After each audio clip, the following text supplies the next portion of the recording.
Morning. Welcome to the executive session of the House Criminal Justice and Public Safety Committee. If you please rise and join me for the Pledge of Allegiance. I pledge allegiance to the flag of the United States of America and to the republic for which it stands, one nation, under God, indivisible, with liberty and justice for all.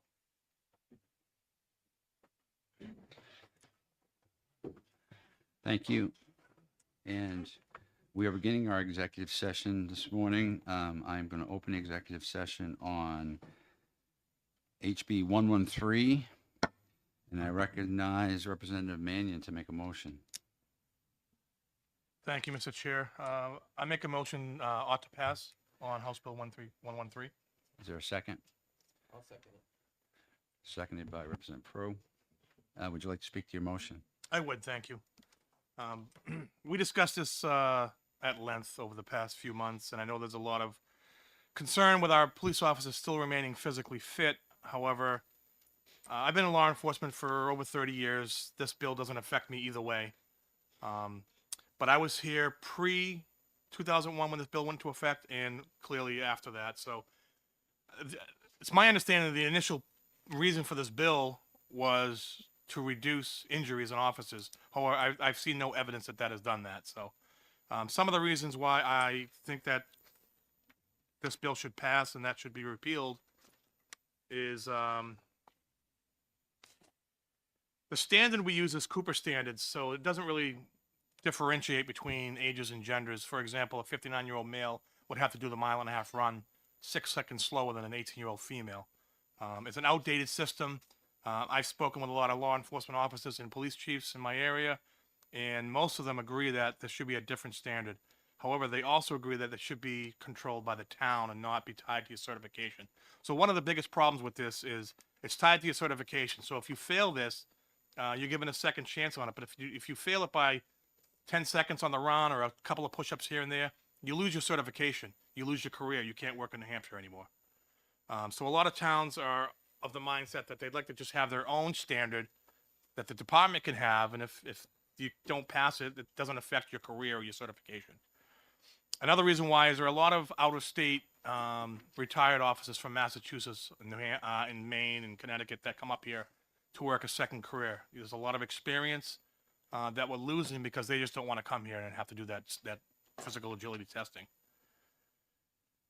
You're not paid to train for this test, so while you're out running and doing your push-ups and sit-ups, getting ready for this test, you're not being paid to do that. In addition, if you get hurt while you're doing that, you're probably not going to get covered by workman's comp. I've seen examples of that in my career. And then you can't pass the test because now you're injured, so you fail it, and you have to wait for your second chance at it. Most PDs already have an incentive-based physical agility test. All the towns that I've worked for do. So if you pass it, there's a money stipend that you would get for it, but they don't pay that on the year that you're required to do it. This would still be in place if you're being hired. The standard would still be there. To get into the academy, to graduate from the academy as it was prior to 2001, that will still remain in effect. There just won't be a 3-year requirement for officers to do that. In the 20-plus years we've been doing it, 0 states have adopted our model. There are no other states in the country that do this other than New Hampshire. And in New Hampshire, there's only one agency that does, and that's the police departments. We don't require it of our firefighters or EMTs or any other agency, just our police officers. So I think it's time to help with our recruitment and retaining officers here and being able to get the best minds out there without having to worry about a physical agility test every 3 years. Leave it up to the towns. Let's not make a state mandate. So I'm going to be voting yes on ought to pass on this. Thank you. Representative Pro, would you like to speak to your second? Sure, just a little bit. I did talk to a couple of police chiefs as well, and they were in favor of this going away because they've lost some really good talent and experience because the day of the test, someone had a injured ankle or something like that. And again, they failed, so they couldn't, and it was going to be too long before their ankle got fixed for them to take the test again, or they had to do it in a certain amount of time, and it just didn't, so they lost that person. And again, right now, it seems like the younger population doesn't want to come into these jobs. So getting a freshly retired guy from another state with a lot of experience and is willing to work, we have to make that more desirable. The pension system is a mess, so that's a deterrent. So we don't need any more deterrents. Like they have to meet this standard that's kind of outdated. And I agree, the towns should be making their own and not the state. Thank you. I would just say that for me personally, I was originally on the other side of that. I thought that the standard it was appropriate to have a state standard. Having said that, I spoke to a number of people. It seems that the Chiefs of Police Association was kind of split 50-50 on this as well. And I think when in doubt, revert to the local authorities. They know they're hiring. They know their standards, what they need. The local community is still free to set a PT standard. This does not take away PT standards. It just says the state's not going to mandate it. It's now would be up to the local departments and the state police to have their own standards. And I think that's highly appropriate given, as we just discussed, it is very difficult to fill positions within the police department now. And given these standards and other issues, it's very tough to get people to come here from another state or even get interested in it in the first place when they know that every 3 years they'll have to take this test, regardless of what happens in their life. At the state level, we don't know what's going on with the individual officer with regard to his health, what he's been through, what's happened on the job, whereas the local chief will know, okay, this guy has been involved in some stuff, he got hurt. They can waive it locally, but at the state level, it becomes more difficult and complicated. And having it tied to their certification, as Representative Mannion said, if they fail, they can't work anywhere else in New Hampshire. We literally just kick them out of the state, and I don't think that's right. I think that should be a local decision, and it should not be tied to their certification. And remember, it's still mandatory statewide to get into the academy and to graduate from the academy.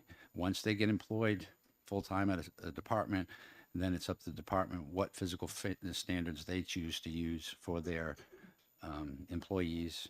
And they could even follow a model made by Standards and Training if they wished. Further comments? Go ahead. May I ask a, Oh. just I'm sorry. thank No, I you, can Mr. get the Can I mic ask- to work. I just have a question with, Say it. when someone comes from out of state, who's, say, a retired police officer from Connecticut, do they still go to our police academy, or is there a license, like, does it transfer their policing ability? I just don't understand the process. I believe that they have to take if they have experience and they've gone to the academy, I believe they had to take a law class on New Hampshire laws, but their training is accepted, I believe, transfer-wise. They don't have to go through the academy again. Is that correct? Go ahead. That is correct, but they're still required to do that 3-year physical fitness test, even though they didn't attend the full academy. Further questions, comments? Representative Wheeler. Well, Mr. Chairman, I appreciate what Representative Mannion and yourself has said. I think that it's more, I have more of an inclination rather than when in doubt, blow up the system, to say when in doubt, leave it alone. I think that New Hampshire's police system right now, as it stands, works well. And we heard in the subcommittee that I was able to sit on that dealt with this bill, our system is actually lauded and congratulated as heralded across the country as better than most because of our standards. And I think if we get rid of those standards, then we risk having police officers that aren't necessarily able to do the job as hard as it is. I think if we want to retain our police officers or increase the staffing changes, which I think is a valid concern, then we should pay them more. Young people aren't getting into the workforce in this industry and in a lot of other industries because of the pay and the cost of living, which has exponentially increased over the last so many years. And I think that we should deal with that issue rather than lowering the standard to try and retain people who wouldn't necessarily be able to do the job to their full ability. And on the subcommittee, I thought we had some agreement despite Representative Mannion's dissent. And I would hope that this bipartisan effort that happened in subcommittee can continue to happen, and that we can vote against the ought to pass motion to make another motion so that we can continue to have these good standards that are congratulated across the nation as some of the best for police. So I will be voting against the ought to pass motion in the hopes of another motion being made. Thank you, Representative. All good points. I would, however, say that it may be lauded and congratulated, but it's not emulated. No one else has found it so good that they wanted to do it themselves. And also, I trust our local police chiefs to decide whether or not a person is fit enough in their community to continue in the job. But I think that reasonable minds can disagree. Further comment? Representative Muse. So during the initial testimony, we heard from John Skippa, who's the head of New Hampshire Police Standards and Training. One of the things that he told us is basically 95% of the people who take this test pass it. There aren't a lot of officers who fail it. And in the past 3 years, there have been 15 officers in 3 years who've actually been suspended because they can't pass this test. Part of the issue in front of us is, what we're asking police standards and training to do. And it's actually to create standards and training around things like this, requirements for police officers. The requirements, as we understand it, and I think as Representative Wheeler pointed out, New Hampshire's program and the fact that we do this is something that other states are actually trying to replicate right now. I also think one of the things that we need to focus a little bit more on also is just the fact that there's so much disagreement within the New Hampshire chiefs of police themselves about this. And so what we're doing right now, if we pass this bill, is we're actually taking the most radical step we can, which is to eliminate the requirements altogether. And I think one of the things that Director Skippa was asking us to do was to try to find a way to help them evolve the requirements. One of the things that we talked about in subcommittee was the idea of actually establishing, for example, for someone an officer who can't meet the standards because of some type of disability or injury, having an alternative way that they could actually complete the requirements. So for instance, participation in some type of a wellness program that would be approved by police standards and training. But I think one of the reasons why I'm going to oppose this is because this is a very radical step to get rid of something altogether, when it just seems like there's so much room to take an intermediary step that actually might achieve both goals. To maintain a certain level of fitness among New Hampshire police officers, while respecting the fact that, yeah, some of them are getting older, some of them are injured. It's not as easy to do this when you're older as when you're younger. I mean, these are all valid arguments, but I just urge caution before we just throw this out completely, which is what this bill would do. Thank you. Further questions? Representative Prue, comments? I guess my first question that pops up in my head is, what states are trying to emulate us? Because I don't know of any. I had another one. I hate that when that happens. Yeah, senior moments. I hate those, and I can't finish. But Well, now I have to change my vote. You just proved that he was right. And people getting older. next time I'll write it down. Representative Khan. Thank you, Mr. Chairman. Serving as a selectman for 15 years in my town, I know that how hard to find or hire a police officer, especially the part-time police officer, is extremely hard. And I didn't have any knowledge that we are the last state that holding these rules. And also, I heard that the town and cities will have the responsibility to set a standard. Mr. Chairman, is very good idea to go this way, and I'll vote yes, when it comes time. Thank you for sharing that experience. Representative Frew has recalled this question. All right. Well, and I remember when we were talking to Director Skipper that they had been working on changing this standard for years, and nothing has ever come. They said they've been working on it, and nothing ever comes because they understand it's kind of too strict, and they've been working on trying to fix it, but they never do. So this is our chance to fix it. Thank you. Representative Wheeler. Thank you, Mr. Chairman.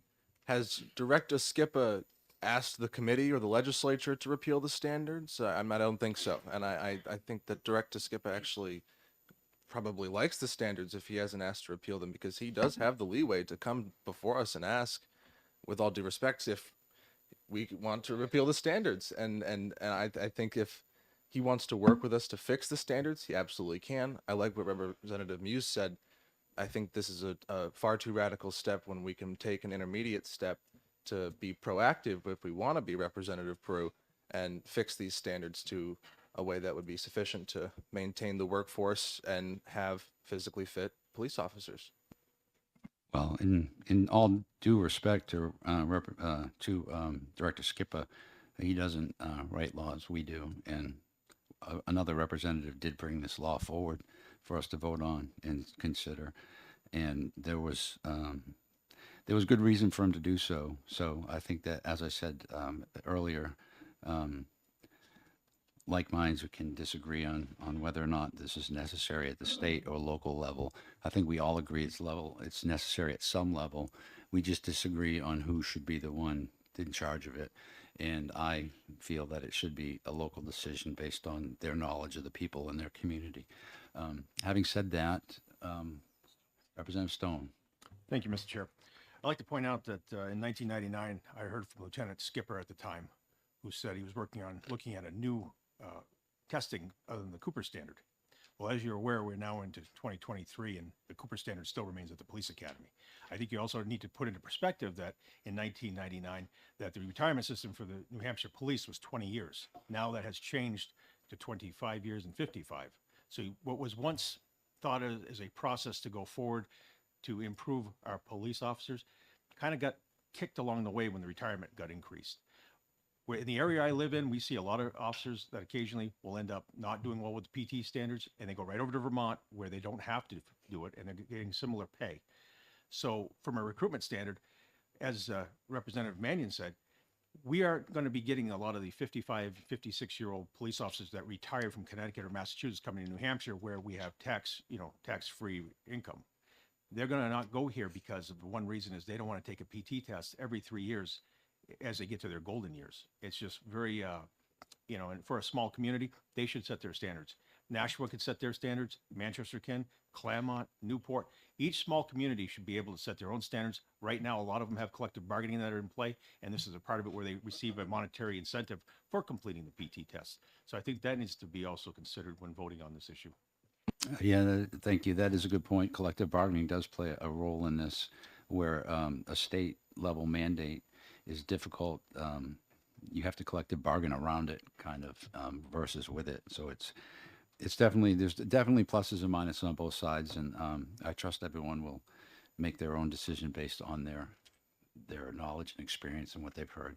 With that, I will ask the clerk to call the roll. The motion on the floor is ought to pass. Representative Stone, Yes.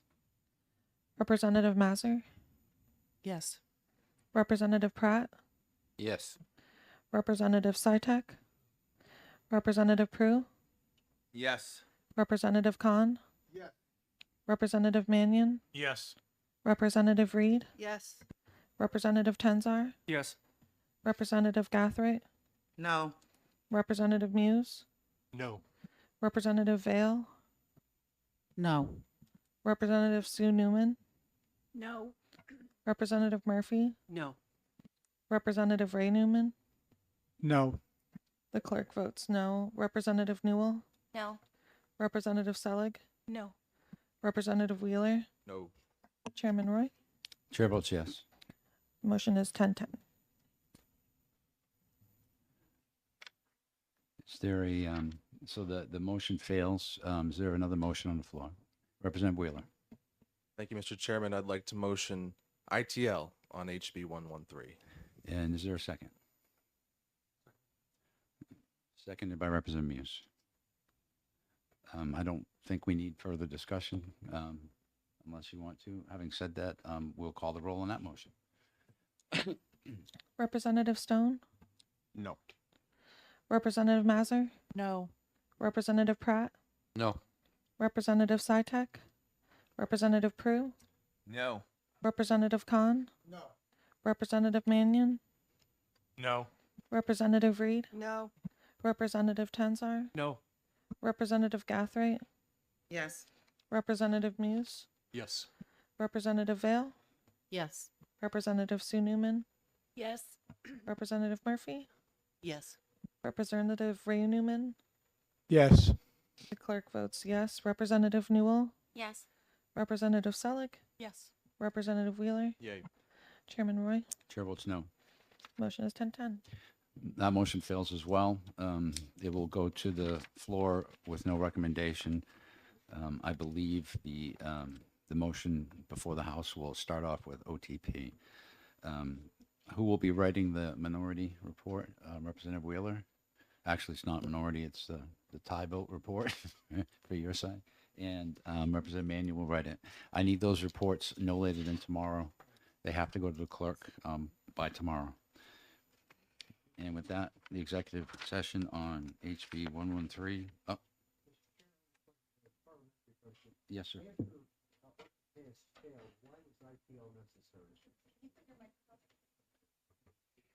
Parliamentary question. After ought to pass failed, why was ITL necessary if it failed also? So that, Yeah, someone could have changed their mind. When one motion fails, it's open automatically to further motions. And the only Okay. other motion available was that. I think the point of your question is, why do it if we knew the outcome? I think, yeah, it's just the way it works. Anyway, the executive session on HB 113 is closed, and I'm opening the executive session on HB 144, and I recognize Representative Stone to make a motion. Thank you, Mr. Chair. I make a motion for ITL on HB 144 FN. Is there a second? Seconded by Representative Prue. Would you like to speak to your motion, Representative Stone? Mr. Chair, I would.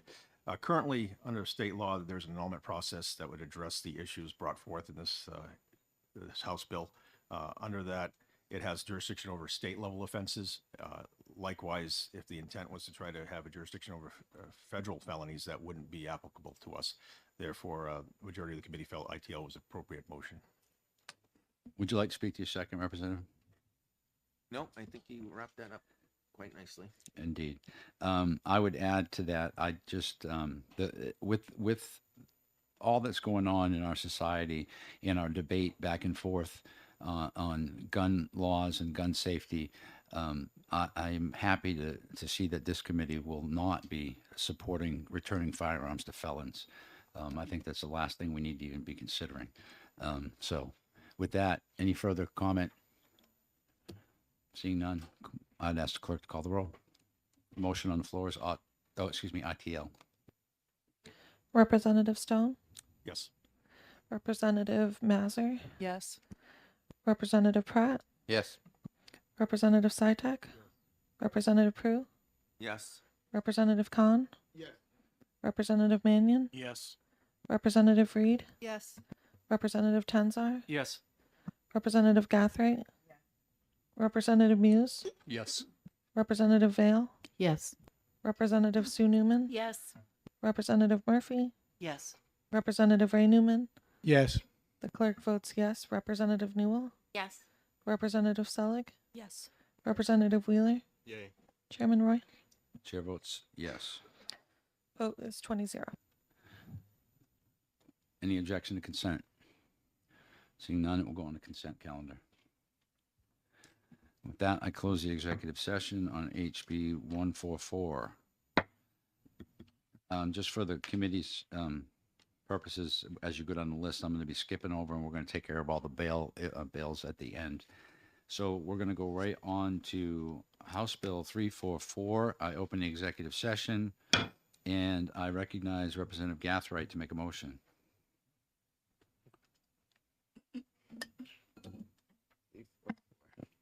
That's the cannabis. Yes. I move to ITL, HB 344. And I second. Would you like to speak to your motion? Yeah, somewhat. We believe that this would be in violation of federal laws because there are folks that are under Housing Authority, which is part of the federal government. And so they would be in violation, period, with federal laws by allowing cultivations in their apartments or their homes. Thank you. I think you said that well. I agree that we are struggling to pass a comprehensive cannabis position in this state, and I don't think nibbling at it from the sides this way is appropriate. It's going to have unintended consequences, such as what you listed, potentially people losing their homes that are federally subsidized, and we have a hard enough problem finding homes for everyone in this state, and we don't need to be doing anything that could shrink them. Further comment? Seeing none, I'll ask the clerk to call the roll. The motion on the floor is ITL. Representative Stone? Yes. Representative Mazur? Yes. Representative Pratt? Yes. Representative Sytek? Representative Prue? Yes. Representative Khan? Representative Mannion? Yes. Representative Reed? Yes. Representative Tenzar? Yes. Representative Gathright? Yes. Representative Muse? Yes. Representative Vale? Yes. Representative Sue Newman? Yes. Representative Murphy? Yes. Representative Ray Newman? Yes. The clerk votes no. Representative Newell? No. Representative Selig? Yes. Representative Wheeler? No. Chairman Roy? Chair votes yes. Vote is 17-3.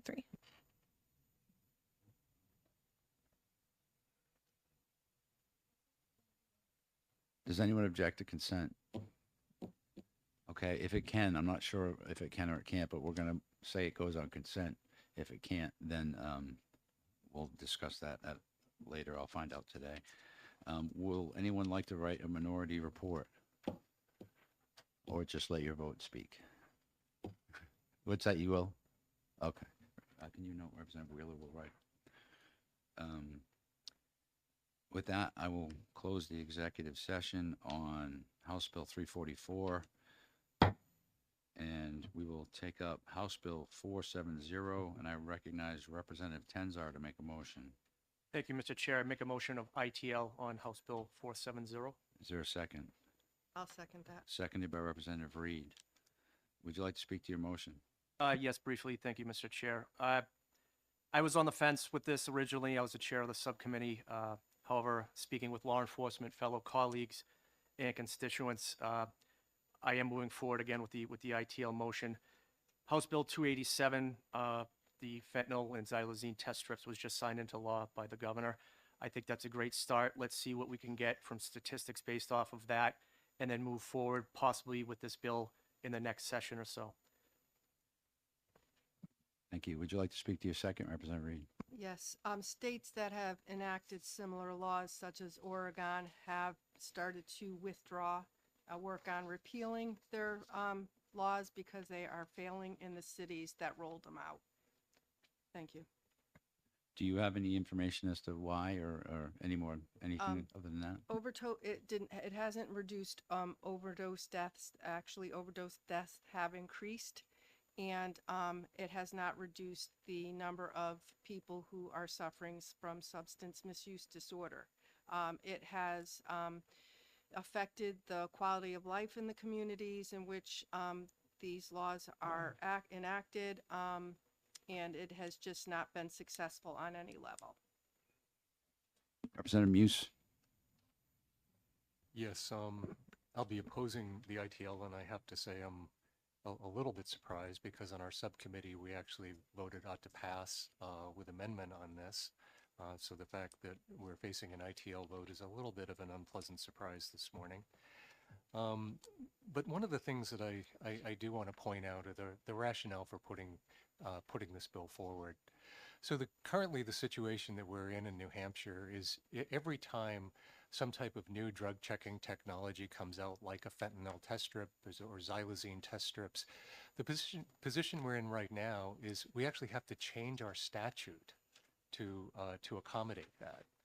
So one of the things that this bill and the amendment that we prepared to this bill would do is actually get us out of that situation. It would also get us out of a similar situation with naloxone.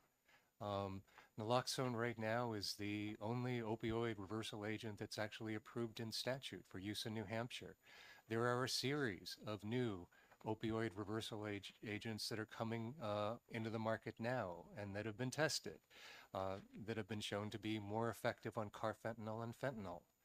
So one of the things that is such a challenge with the opioid epidemic right now is to stay ahead of it.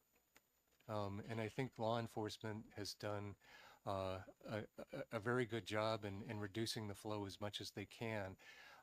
But as hard as the folks in law enforcement work, and as much as the rest of us hope that this problem would just go away, we remain in a situation where dozens of people continue to die from overdoses in New Hampshire. And not only are people dying from overdoses, because a lot of the chemicals that are in the pills and in the powders that people buy on the street don't necessarily contain the drug that people think they're buying. A lot of times, folks are in a situation where they're taking something they absolutely have no idea they're putting into their body. So that's the situation that we learned about earlier in the year with xylazine. And currently, there's a similar situation in the New Hampshire drug supply with benzodiazepine as well as levimazole. So both of those drugs are basically being used by drug manufacturers. They can increase the temporary high from drugs like cocaine and like opioids.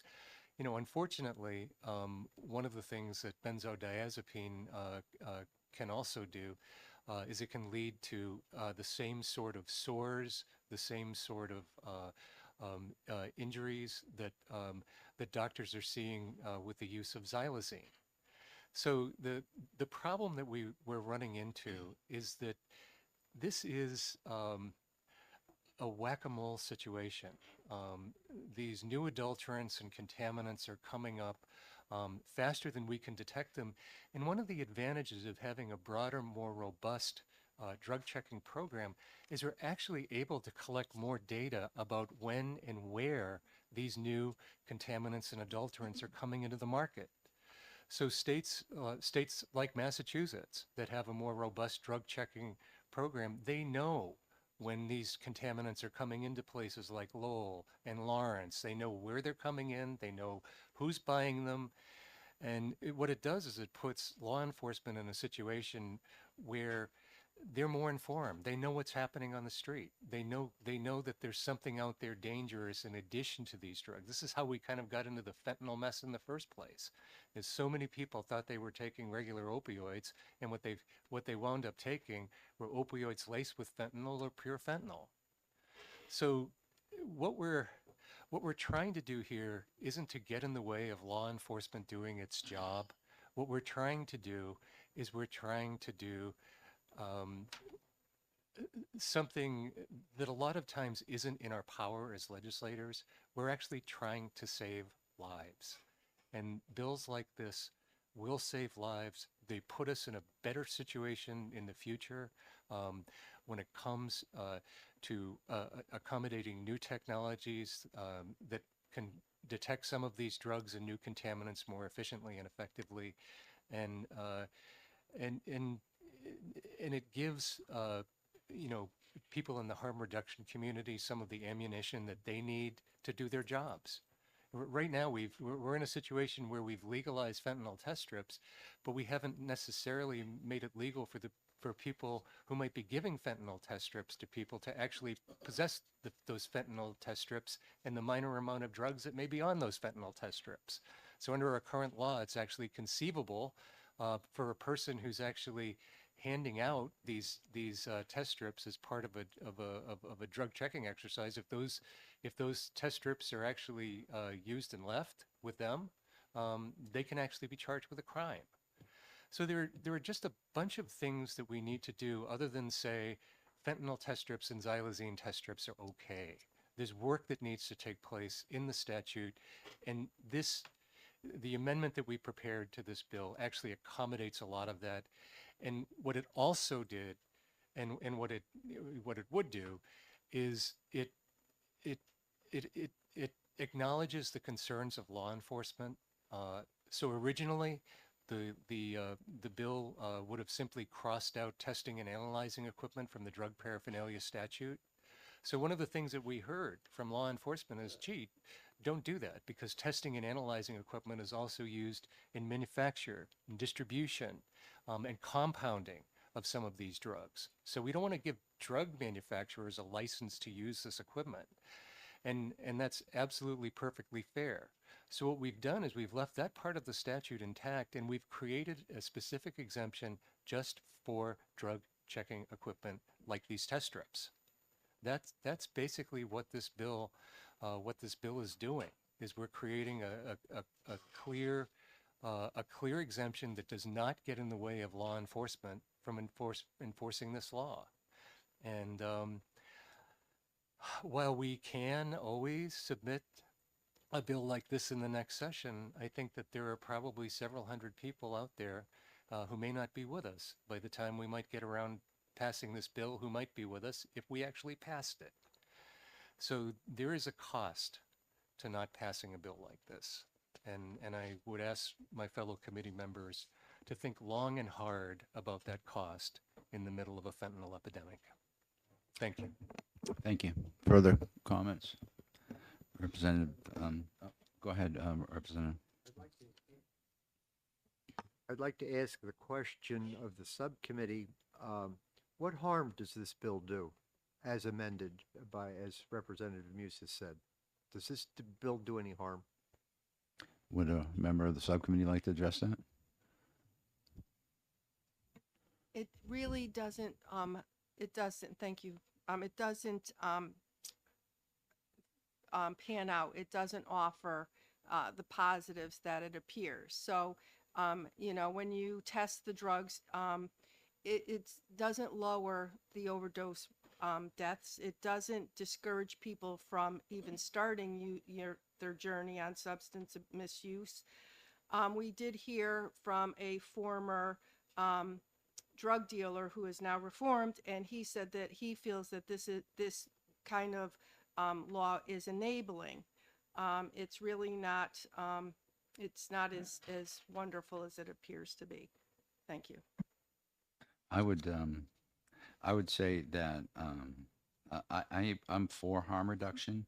The part of this that I cannot get by is that it legalizes, or appears to legalize, the possession of a nominal amount of drugs. Well, we look at the definition of nominal amount, and it says 10 milligrams of a substance. 2 milligrams of fentanyl is a lethal dose. So this would allow someone to carry 5 lethal doses of fentanyl to go have it tested. So that's my concern. And that's the concern, I believe, of law enforcement, that and we're sending a message also that we're condoning this when we should not be. But we just passed the test strip bill. I would like to see how that works before we pass a second one. I believe, let's see, who I wrote down who's in order here. Representative Newell is first. Thank you, Mr. Chair. I just wanted to, well, first of all, I was the sponsor of 287 that has passed. was signed into law in October. And when we passed that through this committee, it was for testing and analyzing, to strike testing and analyzing. By the time, excuse me, by the time it got to the Senate and in that committee hearing, the idea was to restrict it only to fentanyl test strips, which it's something. But what happened in that moment, we were very lucky that one of our local advocates and someone who actually works in harm reduction, New Hampshire Harm Reduction Coalition, was able to, I believe it was that morning, the first batch of xylazine test strips were available and were delivered to them, and she was able to bring that so that could be added in. That was something that had just kind of come up on the scene. The reason why I'm talking about this is to kind of bolster Representative Muse's point that we need to be flexible, because we can't always be in that moment where we're bringing in, last minute, oh, well, we have these now, so we need to add those in there. These certainly aren't the only things that are showing up in our drug supply, and also to know to what extent is extremely important. Fentanyl is virtually ubiquitous right now. So if someone it tests positive for it, there's value in knowing how much.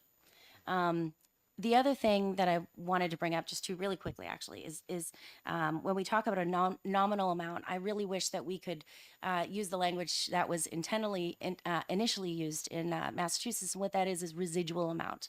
But they specified it more clearly because they wanted to know it so clearly. But to me, not only, the very small scoop that you really, as Representative Selig over here needed to borrow my glasses to see, to actually see an indent in this thing. It is a very small amount, but really to visualize it for myself, I think the idea of saying residuals, it is literally what is left in the bag when everything else is gone, So especially when we use evidence, like what Oregon, I think it's Initiative 110, that is legalizing up to a gram of heroin, for example. That is 100 times what we are talking about here. So, if we want to talk about the evidence and draw conclusions from it, I would, number one, probably give it more than a year. And then number two, I would compare apples to apples. And it's just not the same thing. So I would hope that we could come together around the amendment that was very thoughtful and very responsive, and what I felt was a wonderful compromise, taking all the input into consideration. I really wish we could pass it with the amendment. And to answer your question, Representative Sitek, as a member of the subcommittee, no, I don't think it does any harm.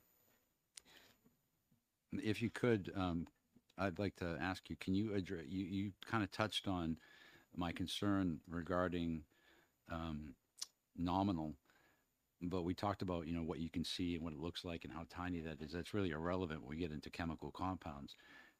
10 milligrams is undebatably enough to kill 5 people. So why is that level been set at 10 milligrams? Right. Representative Muse, if you want, whoever feels best, get it. Okay.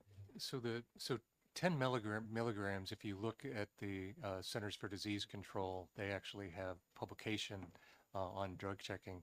10 milligrams is the recommended amount, and part of that is just a practical consideration. 10 milligrams of any material, especially a powder, you're talking an extremely small amount.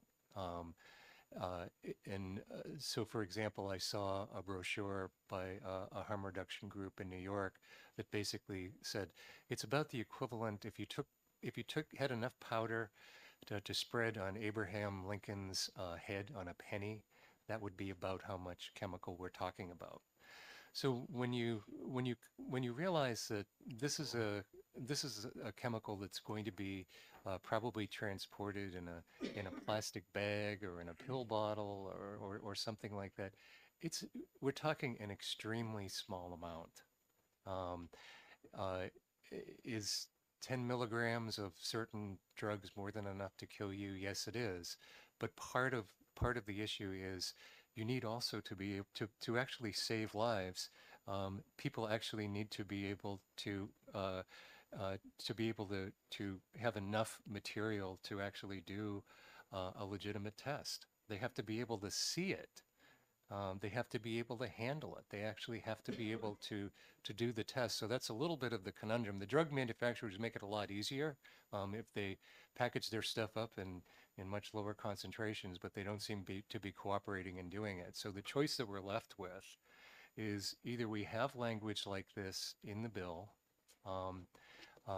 or we kill the bill and we lose an opportunity to save lives that we could be saving. This is extremely frustrating because I think on this committee, more than any other committee in the House, we hear testimony around the impact of the drug problem in New Hampshire, and I really think that here we have an opportunity to save lives, and a lot of times we have the opportunity to punish people more, to punish people less, but here we actually have an opportunity to make a difference that could make a huge difference to a lot of New Hampshire families. Thank you. For our members of the subcommittee, I have a question. Did anyone come in to testify and say that, I utilized this testing before and it saved my life? Did we hear anyone actually been saved that we know of? Representative? It's not legal here. Well, So Massachusetts. no one in New Hampshire would be coming in to speak on their experience in New Hampshire. So it's just not a No, possibility. but considering we would be wanting to pass it, I would think that someone from out of state who is interested in it would come testify that it's working great, or at least working. Representative Seiling, say. Thank you. So I just want to address a couple of the things that have been brought up. So first of all, with Oregon voted to legalize or decriminalize a huge number of drugs that are not legal in New Hampshire. So it's really a non sequitur, right? And they aren't writing laws to take away their testing. They're working on trying to repeal some of their legalization initiatives, I believe. And I'm not fully clear, but again, it's irrelevant to what we're doing here. I share Representative Muse's frustration because we worked very hard in subcommittee to take the concerns that we heard from the initial bill about the risks of it breaking laws and people having access. And again, I brought my little scoop because I was so teeny I couldn't believe it. But understanding from a scientific perspective, you need a certain amount of material in order to run a lab test to distinguish things. It's kind of like when you take your COVID test, it's not just like stick the swab in your nose and take it out. You have to like actually move it around to get enough sample for those tests to work. You have to have a sufficient amount of material to make a drug test work. But in the last few weeks, I've been reading a lot in the papers about how just 2 days ago, the New York Times had an article about how a number of drug dealers have been deliberately using, adding things like meth, which is not currently covered by xylazine strips or fentanyl strips, into their drug supply for the goal of getting people dual addicted, right? Without people realizing that's what's in their drugs.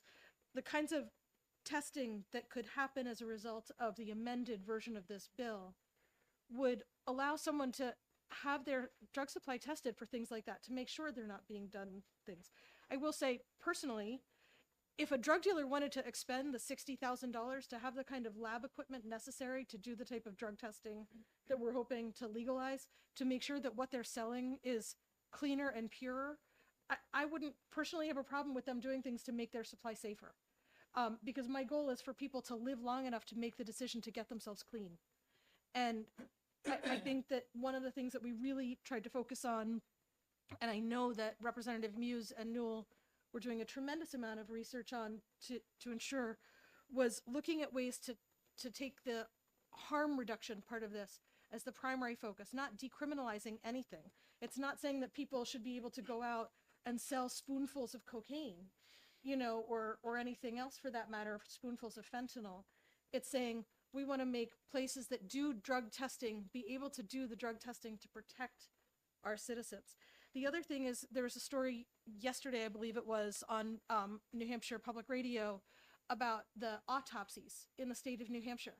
and the fact that we don't have enough people who are able to perform autopsies, so that we are only having autopsies on 600 of the overdose deaths a year, and that's not even necessarily all. They're not even all people who've overdosed. There are only 600 autopsies being performed per year in New Hampshire, which is a lot lower than the death rate, which means there's a lot of people who are dying from suspected overdose where we don't know what it is they've overdosed from. And we did hear specific testimony during our subcommittee that fentanyl was in our state probably for 20 years before we got fentanyl test strips legalized.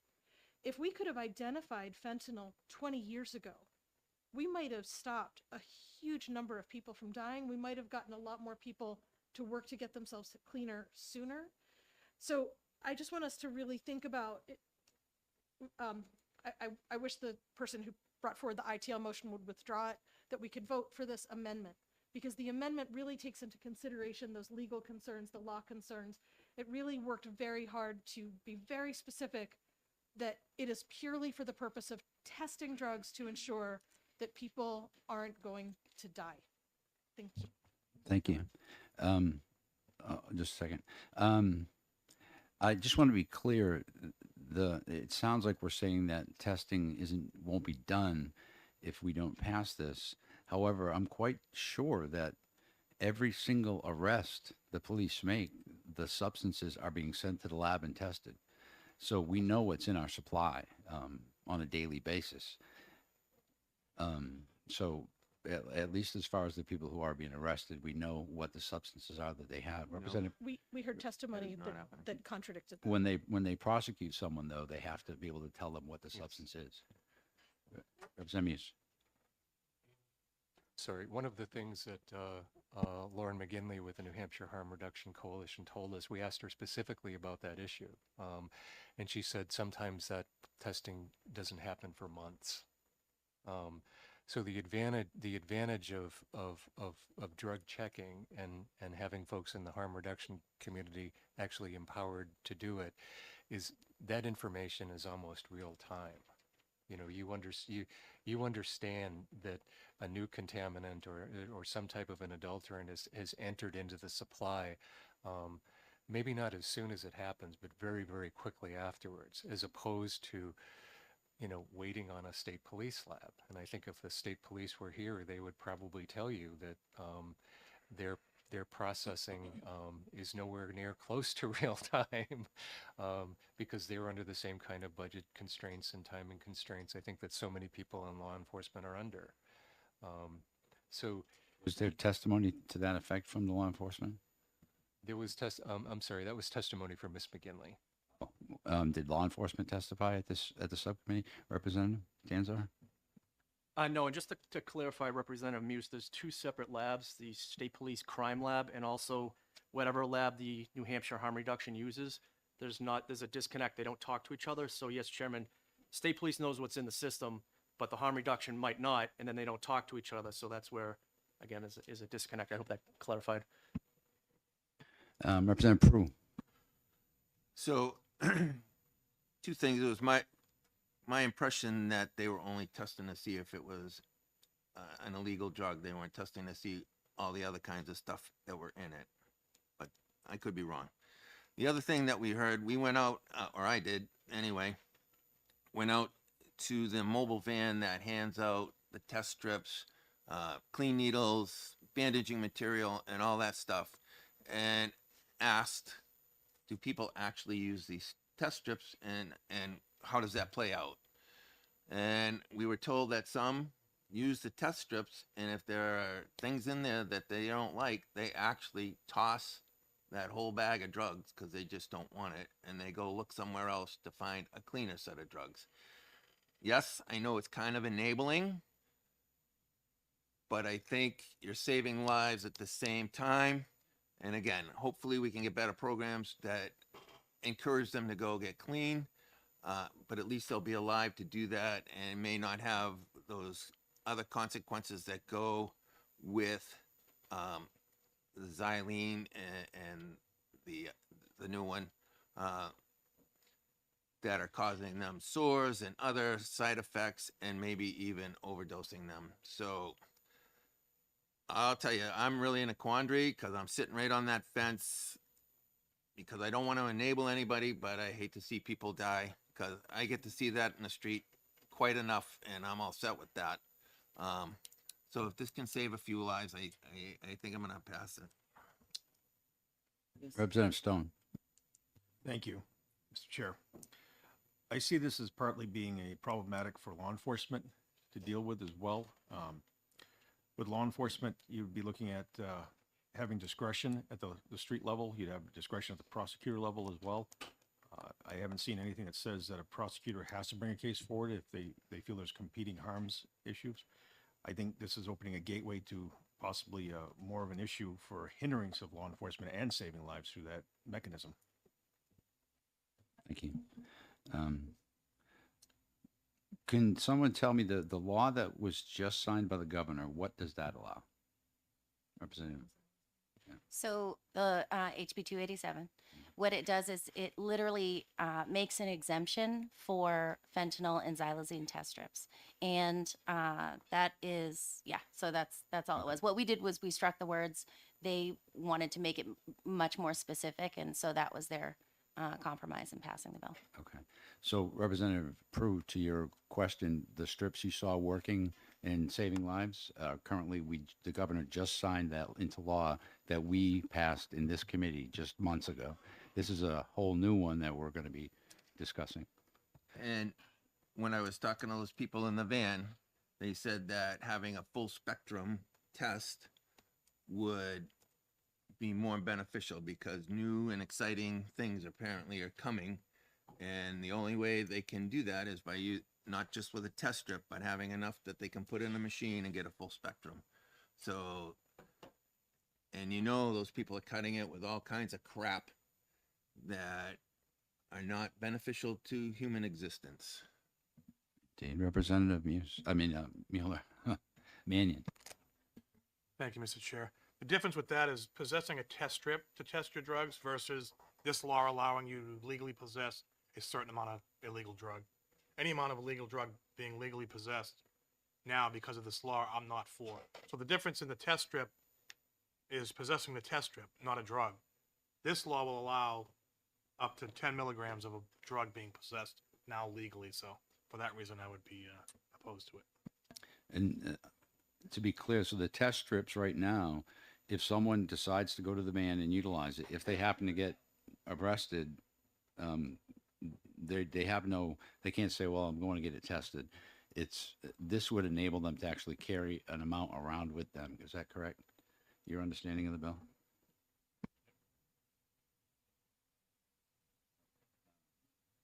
One last time.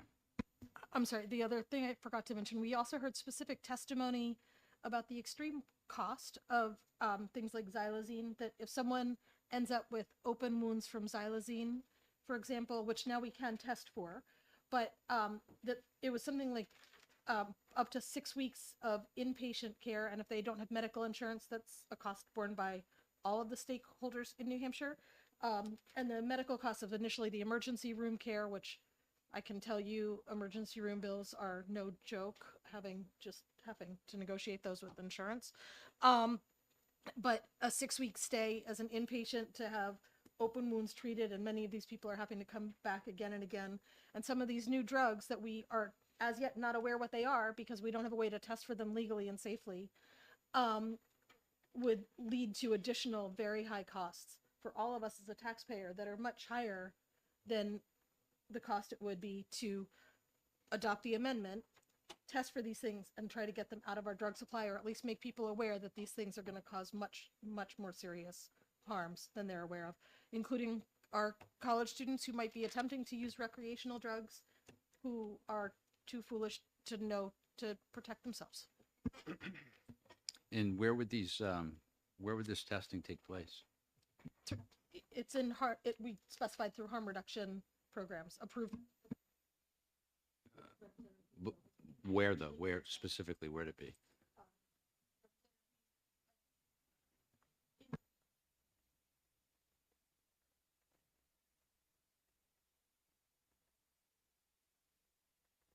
Put your mic on. We actually haven't specified, a lot of the structure of what that would look like. Essentially, what we're trying to do in the bill is to just make sure that people who are engaging in harm reduction activities currently, folks like the New Hampshire Harm Reduction Coalition, don't run a risk of getting arrested for the good work that they're actually doing. So I think that's one of the issues that we've also tried to address in the bill. And I would like to point out that we're not legalizing possession of 10 milligrams of any substance.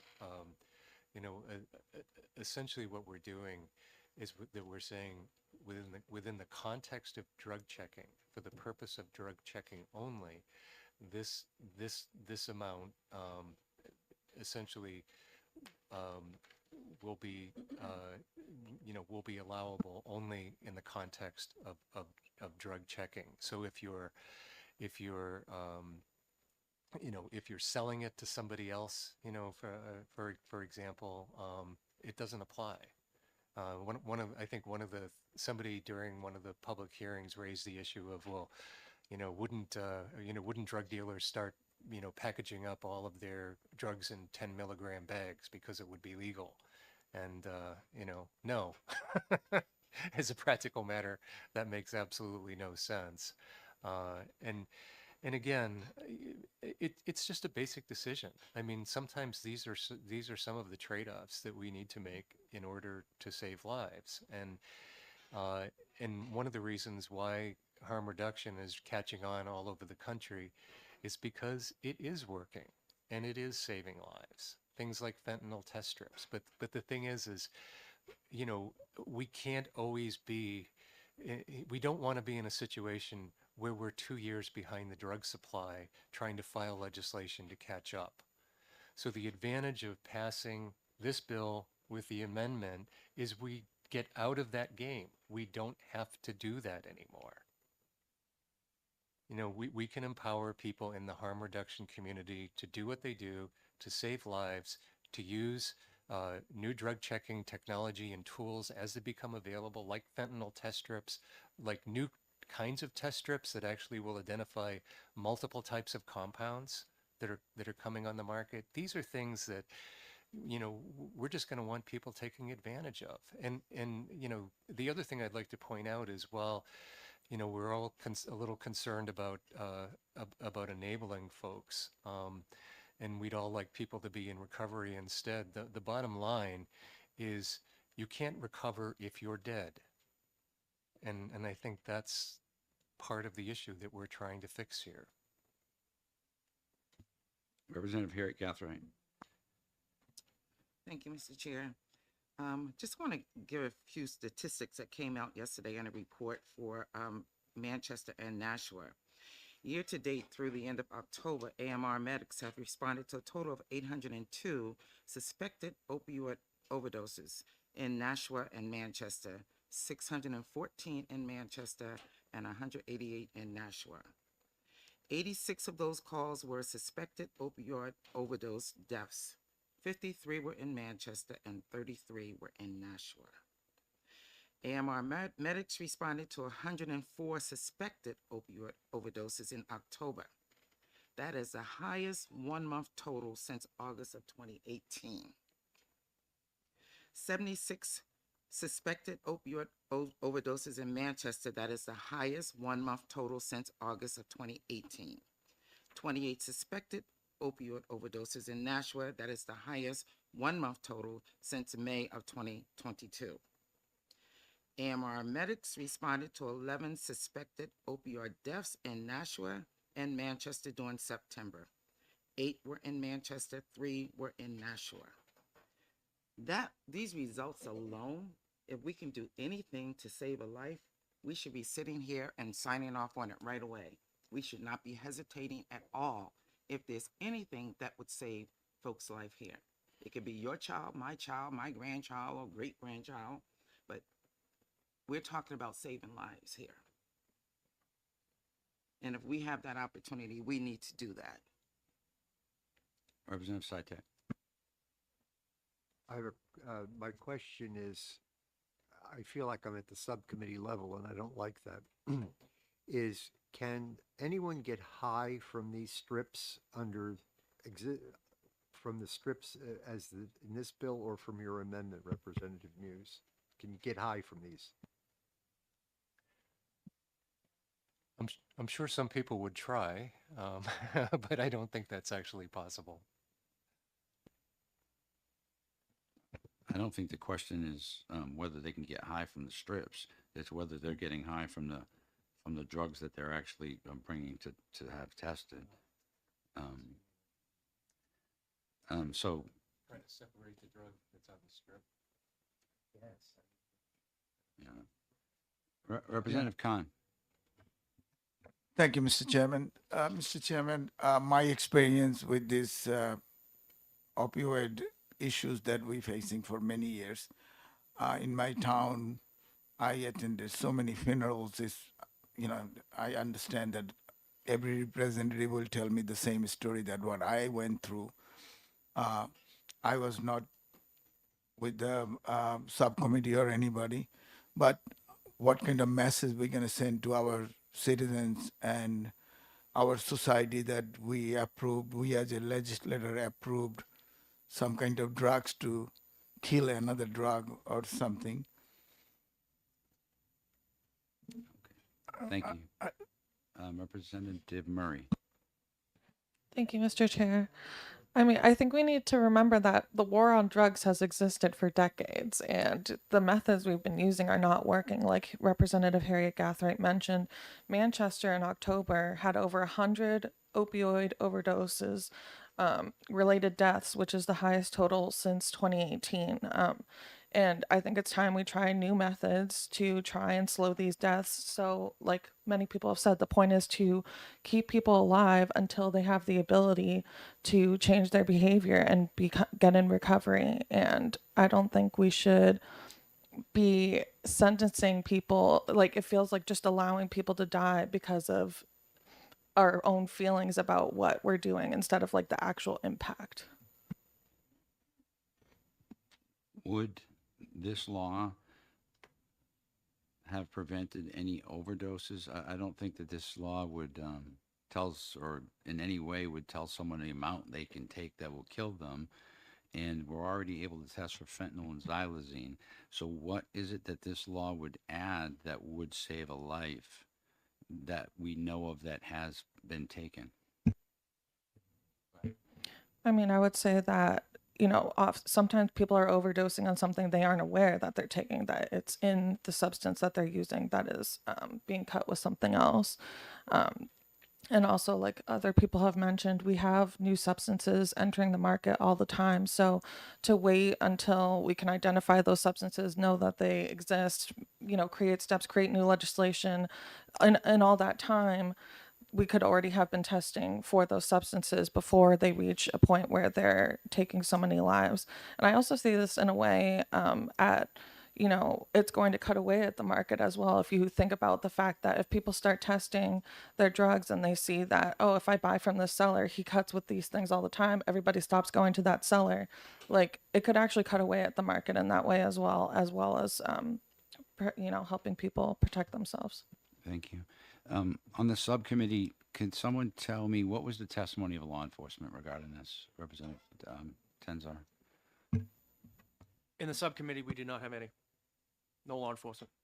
So we haven't heard from law enforcement at all on this issue? Not at all. Just from harm reduction. Interesting. Okay. All right. I think There we've. were law enforcement people present, But they however. didn't. I think that we've had a thoughtful debate and we've dug into this. So I'm going to ask the clerk to call the roll. The motion on the floor is ITL. I would ask everyone just to vote your conscience. Representative Stone, Yes. Representative Mazur, Yes.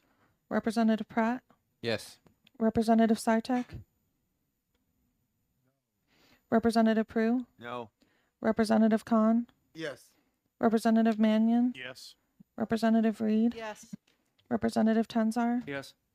Representative Gathright, No. Representative Muse, No. Representative Vale, No. Representative Sue Newman, No. Representative Murphy? No. Representative Ray Newman? No. The clerk votes no. Representative Newell? No. Representative Selig? No. Representative Wheeler? Nay. Representative Wheeler? Chairman Roy? Chair votes yes. 8-12. Representative Muse, would you like to make a motion? I move ought to pass with amendment. Second. Representative Murphy seconded that. What do you mean?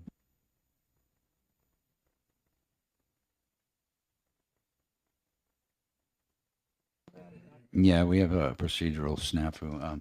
Okay, I think we have to introduce your amendment, correct, Representative Muse? Yeah.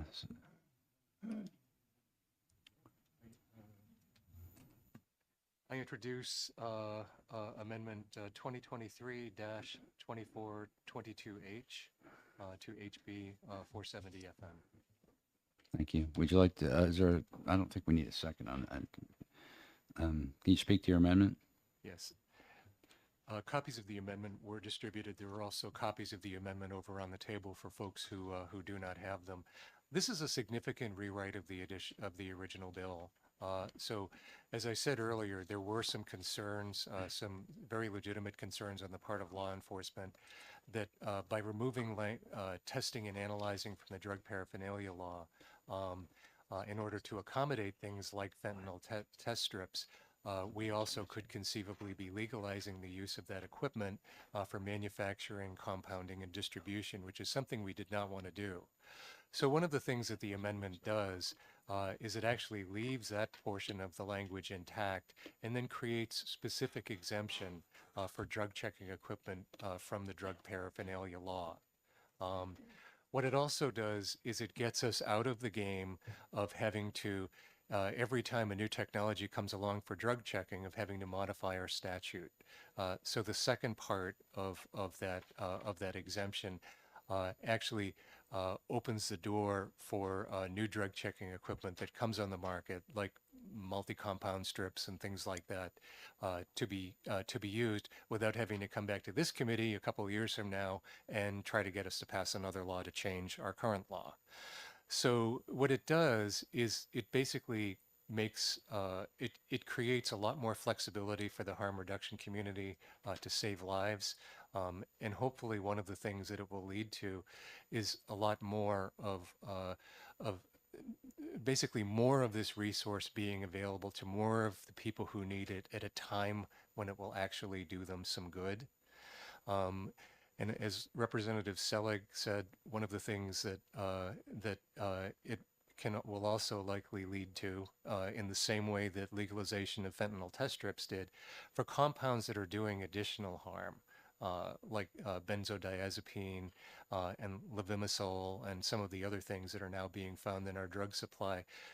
Injuries and I would say unplanned interactions, let's say between the drug you think you're taking and the drug it's been cut with.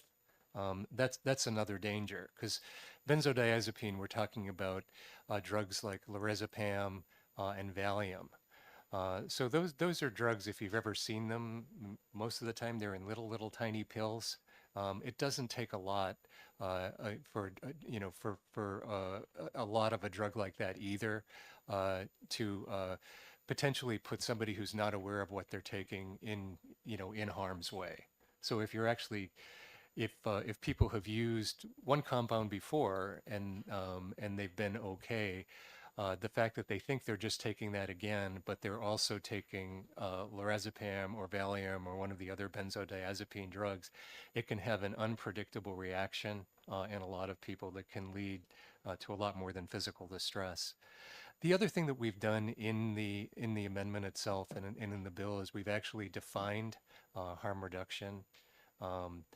We've defined what drug checking equipment is, so we've kind of gone another step beyond what what we did with HB 287. And and another thing that we've done is we've actually opened the door to allowing other opioid reversal agents other than naloxone. So essentially, what the bill and what the amendment would do is it would put us in a situation when those opioid reversal agents have been properly tested and approved to be marketed, we wouldn't have an issue with people saying, yeah, but naloxone is the only one that's actually approved for us to use by statute, so we're going to have to use that, even though it's less effective on people who've overdosed on fentanyl and carfentanil. So, the bottom line is the amendment actually addresses many of the original concerns of law enforcement. And I know that there are issues with the 10 milligram amount, but getting back to it again, I think one of the things that we've heard in the context of these bills sometimes is I think we may have actually started with residual amount in the language. And then we went to 10 milligrams as defining a nominal amount of 10 milligrams because, because folks were saying, well, how much is a residual amount? Can you quantify how much is in a residual amount? And the whole reason for having residual amount in statute is basically so you don't have to quantify it. So it's sort of which way is it? I'd be happy with it either way, as long as we get the bill passed. Further comment? Okay. At this time, I'll ask the clerk to call the roll on the amendment. The vote is on whether to adopt the amendment. Representative Sitek, I'm sorry. This is the first, we're taking your word for this, that this is what you say it is. This is the first I've seen of this. Even with a speed reading course, I'm not going to read and absorb all of this. I don't know what to do. If you want to look at any specific sections on the third page, section C talks about the amount of. Representative, the committee will be in order. The committee is going to take a 10-minute break to allow Representative Sitek and anyone else who wants to who is not part of the subcommittee to take a second look at this bill. My excuse. Take some.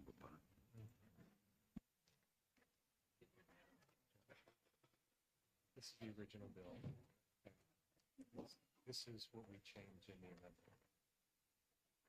Giving that to you. Representative Roy and Tender and the members of the subcommittee. I'll have a copy of that. I think it's easier just to highlight the difference.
Okay, we're back, and I hope everyone's had time to read the bill, reflect on the bill. I don't know that we need further discussion. Does anyone wish to make further comment? No, I don't think so. So at this time, I would ask the clerk to call the roll. The motion is to adopt the amendment number 2422H. Representative Sytek. Whether we like the bill or not, I would ask that we pass the amendment because it makes the bill better. You may not like the bill at all, but vote down a better bill, but don't pass it, or, well, that's it. Call the roll, please. Representative Stone? No. Representative Mazur? No. Representative Pratt? No. Representative Sytek? Representative Prue? Yes. Representative Khan? No. Representative Mannion? Yes. Representative Reed? No. Representative Tenzar? Yes. Representative Gathright? Yes. Representative Muse? Yes. Representative Vale? Yes. Representative Sue Newman? Yes. Representative Murphy? Yes. Representative Ray Newman? Yes. The clerk votes yes. Representative Newell? Yes. Representative Selig? Yes. Representative Wheeler? Yay. Chairman Roy? Chair votes yes. 15-5. Representative Muse, would you like to make a motion? Yes, Mr. Chair, I move that we pass HB 470 as amended. Second. Moved and seconded. Who seconded that? Representative Murphy? And with that, I would ask the clerk to call the roll. Representative Stone? No. Representative Mazur? No. Representative Pratt? No. Representative Sytek? Representative Prue? Yes. Representative Khan? No. Representative Mannion? No. Representative Reed? No. Representative Tenzar? No. Representative Gathright? Yes. Representative Muse? Yes. Representative Vale? Yes. Representative Sue Newman? Representative Murphy? Yes. Representative Ray Newman? Yes. The clerk votes yes. Representative Newell? Yes. Representative Selig? Yes. Representative Wheeler? Yay. Chairman Roy? Chair votes no. Motion is 12-8. Who will be, Representative Muse, will you be writing the majority report? Yes, I will. And Representative Tenzar, will you be writing the minority report? Yes. Again, all reports are due no later than tomorrow. And with that, we close the executive session on HB 470. And with that, I will open the executive session on House Bill 512. Representative Stone, would you like to make a motion? Mr. Chair, I'd like to make a motion to ITL HB 512FN. Is there a second? Representative Prue second. Would you like to speak to your motion? Mr. Chair, I would. The sponsor of this bill requested that we ITL at the subcommittee. Basically, he found that it created some conflicts with compliance with ATF on the federal level if this bill was to go forward on a manufacturing standard. Thank you. And just for clarity of the committee, this was something regarding making firearms that were made in New Hampshire exempt from federal laws, and the biggest firearm manufacturer in the state was not interested in this bill. So having said that, any further comment? Seeing none, I would ask the clerk to call the roll. The motion on the floor is inexpedient to legislate. Representative Stone? Yes. Representative Mazur? Yes. Representative Pratt? Yes. Representative Sytek? Representative Prue? Yes. Representative Khan? Yes. Representative Mannion? Yes. Representative Reed? Yes. Representative Tenzar? Yes. Representative Gathright? Yes. Representative Muse? Yes. Representative Vale? Yes. Representative Sue Newman? Yes. Representative Murphy? Yes. Representative Ray Newman? Yes. The clerk votes yes. Representative Newell? Yes. Representative Selig? Yes. Representative Wheeler? Yay. Chairman Roy? Chair votes yes. Motion is unanimous. Any objection to consent? It goes on consent. Thank you. With that, I close the executive session on, which one was this? HB 512 FN. And with that, we will open the executive session on HB 593 relative to the forfeiture of assets. And I am going to be introducing an amendment, if I can find it. Do you have the amendment?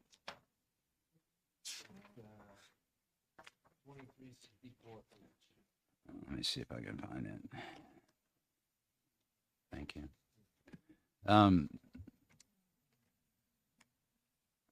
I need a second for the amendment. Can you second it? Second. Seconded by Representative Mannion. This amendment is brought by the sponsor. What it does, well, a little backtracking. We got an enormous bill regarding asset forfeiture, and I believe that the subcommittee and everyone else who's looked at it thought that it was much too complex, much too many pieces that didn't belong in this committee, that belonged perhaps in judiciary. And when we got the amendment, the last amendment, there just wasn't enough time for us to, especially given the amount of energy and time that was being consumed by the bail bill, for us to delve into something like this. So he asked us if we would to just make it a study committee, and then he could work on it further to perhaps make it ready that it goes where it should properly belong once they've figured out what parts of the bill go where. So I would ask the committee to support making this a committee, study committee. Anyone else wish to talk on the amendment? Seeing none, I'd ask the clerk to call the roll on adopting the amendment number 2364H. Representative Stone, Yes. Representative Mazur, Yes. Representative Pratt, Yes. Representative Sitek, Representative Prue, Yes. Representative Khan, Yes. Representative Mannion, Yes. Representative Reed, Yes. Representative Tenzar, Yes. Representative Gathright, Yes. Representative Muse, Yes. Representative Vale, Yes. Representative Sue Newman, Yes. Representative Murphy, Yes. Representative Ray Newman. Yes. The clerk votes yes. Representative Newell, Yes. Representative Selig, Yes. Representative Wheeler, Yay. Chairman Roy. Chair votes yes. Motion is unanimous. At this time, I would ought to pass an amendment on HB 593 with amendment number 2364H. Can I get a second? Second. Seconded by Representative Stone. I don't have anything to add to what I previously did. I just think that this is a complex bill. Although it does have some value, it just needs to be further worked on. And I would encourage us to give him the opportunity to work on that. With that, I would ask the clerk to call the roll. Representative Stone, Yes. Representative Mazur, Yes. Representative Pratt, Yes. Representative Sitek, Representative Prue, Yes. Representative Khan, Yes. Representative Mannion, Yes. Representative Reed, Yes. Representative Tenzar, Yes. Representative Gathright, Representative Muse, Yes. Representative Vale, Yes. Representative Sue Newman, Yes. Representative Murphy, Yes. Representative Ray Newman. Yes.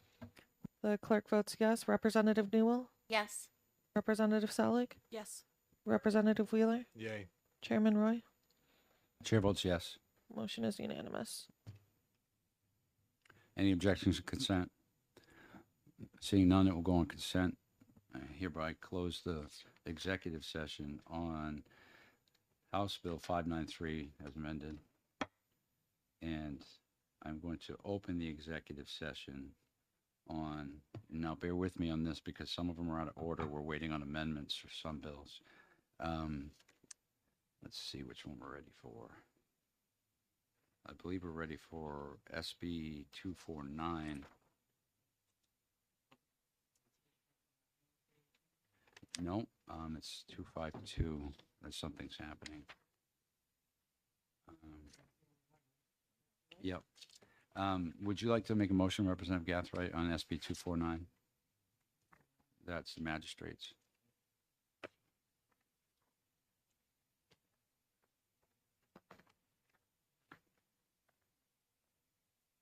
Yes, I motion to,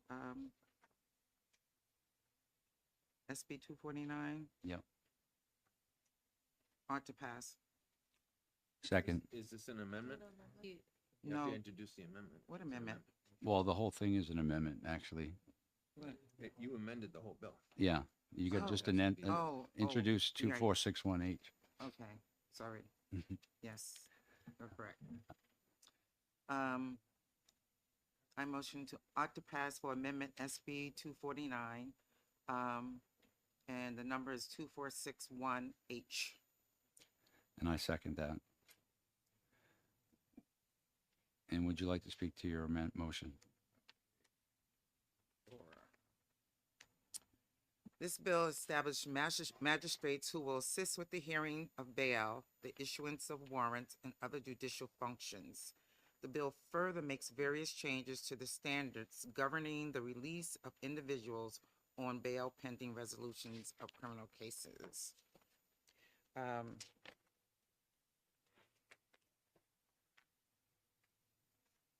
One of the key points in here, in the case of a person arrested when the court is not open within the next 24 hours, a decision on bail shall be made by a magistrate within 24 hours of the arrest. So if you guys remember, we had a lot of conversation about weekend bail and how long a person could be, possibly would be held up to 72 hours and things of that nature. So what we've asked now is that we have 15 magistrates that will be a part of each county, one magistrate per county, and that person would be available on the weekend. So on Friday, if someone's arrested, they can see a magistrate on Saturday. Or on Saturday or Sunday if they're arrested on Saturday. Otherwise, they wouldn't have to wait to the next court date to have it either given bail or the decision to detain them, one way or the other. The other thing that was in here that I thought was important. So the only difference in this bill, when we look at chapter 491B, is that any place that you might have seen court, the word court, we now add court or magistrate.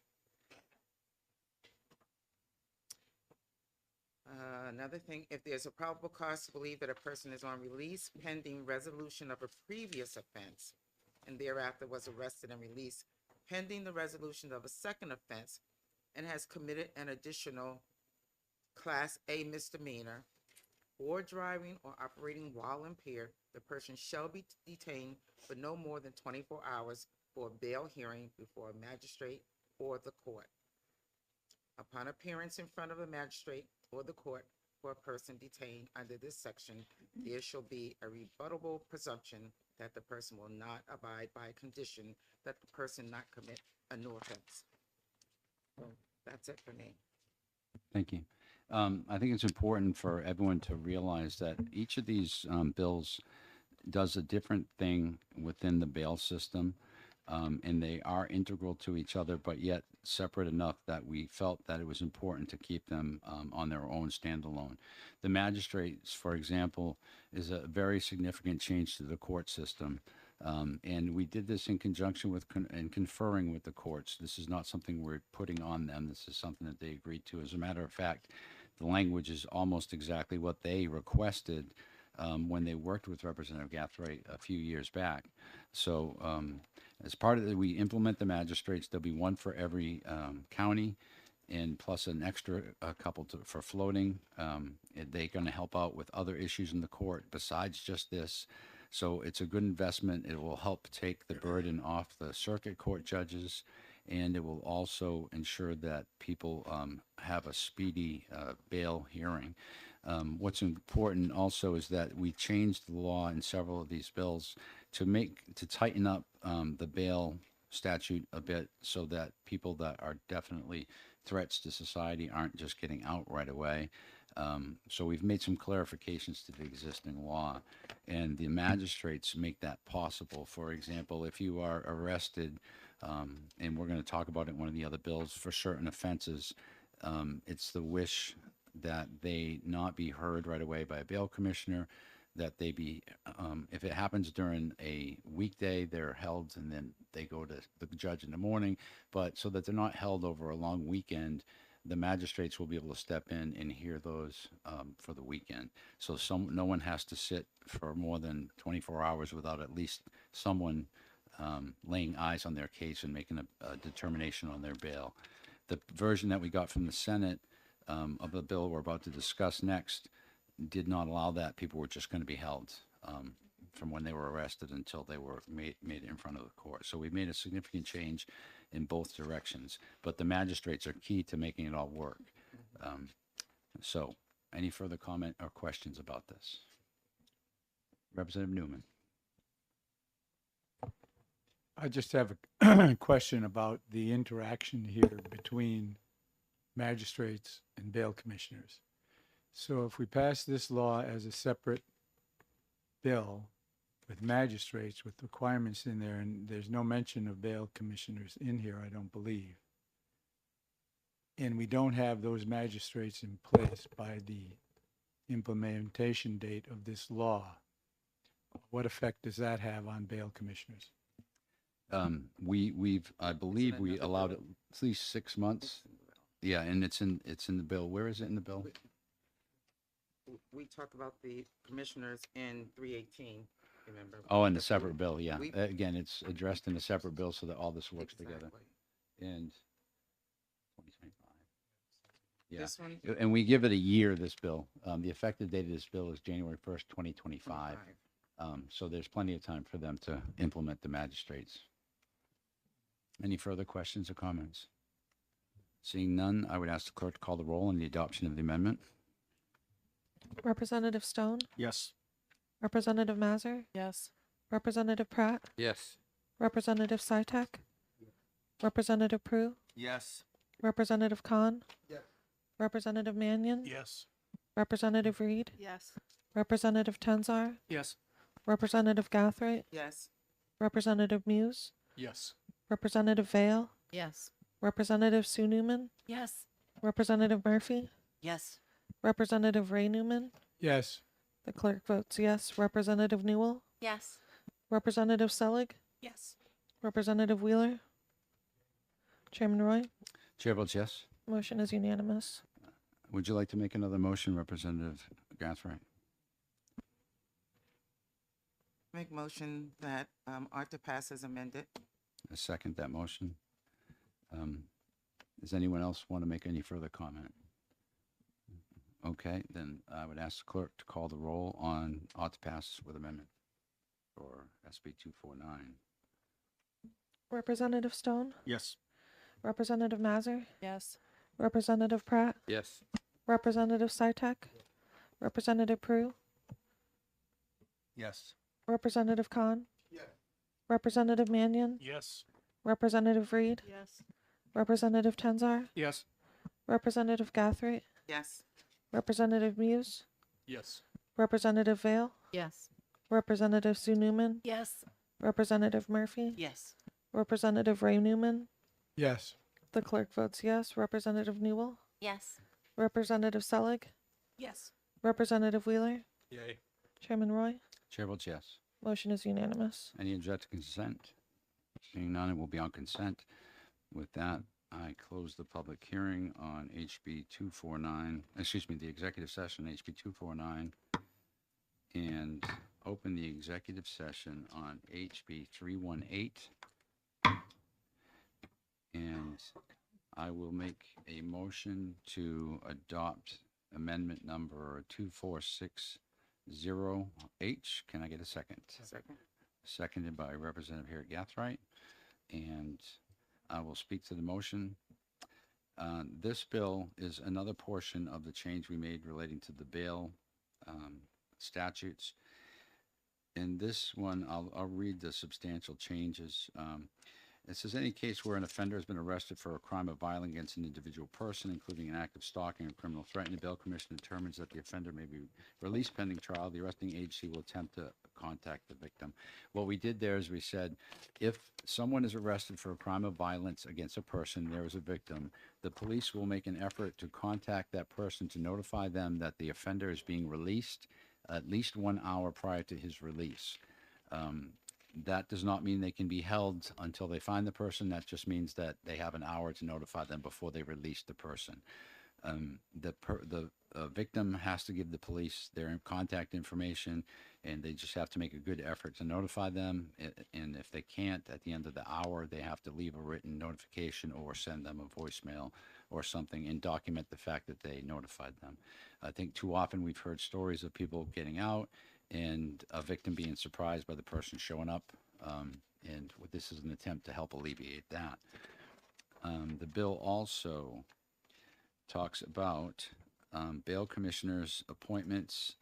It says that currently bail commissioners, we know how they're appointed, but there was no mechanism for removal of a bail commissioner. This simply adds that the Chief Justice can, for cause, remove a bail commissioner. This was from the court. Also, the Chief Justice Superior Court, this is going to cause them to have identification cards. It was already in statute that they be provide identification. What we heard in testimony in subcommittee is that what they got was an email with a PDF attachment to print out, and that was their identification. And we did not believe that was the intent of the legislation originally, and we made it clear now that we would like them to actually have a physical card ID with their picture on it, and we authorized the court to enter into an agreement with the DMV, much as the House does for our own identifications, so that they have a proper identification.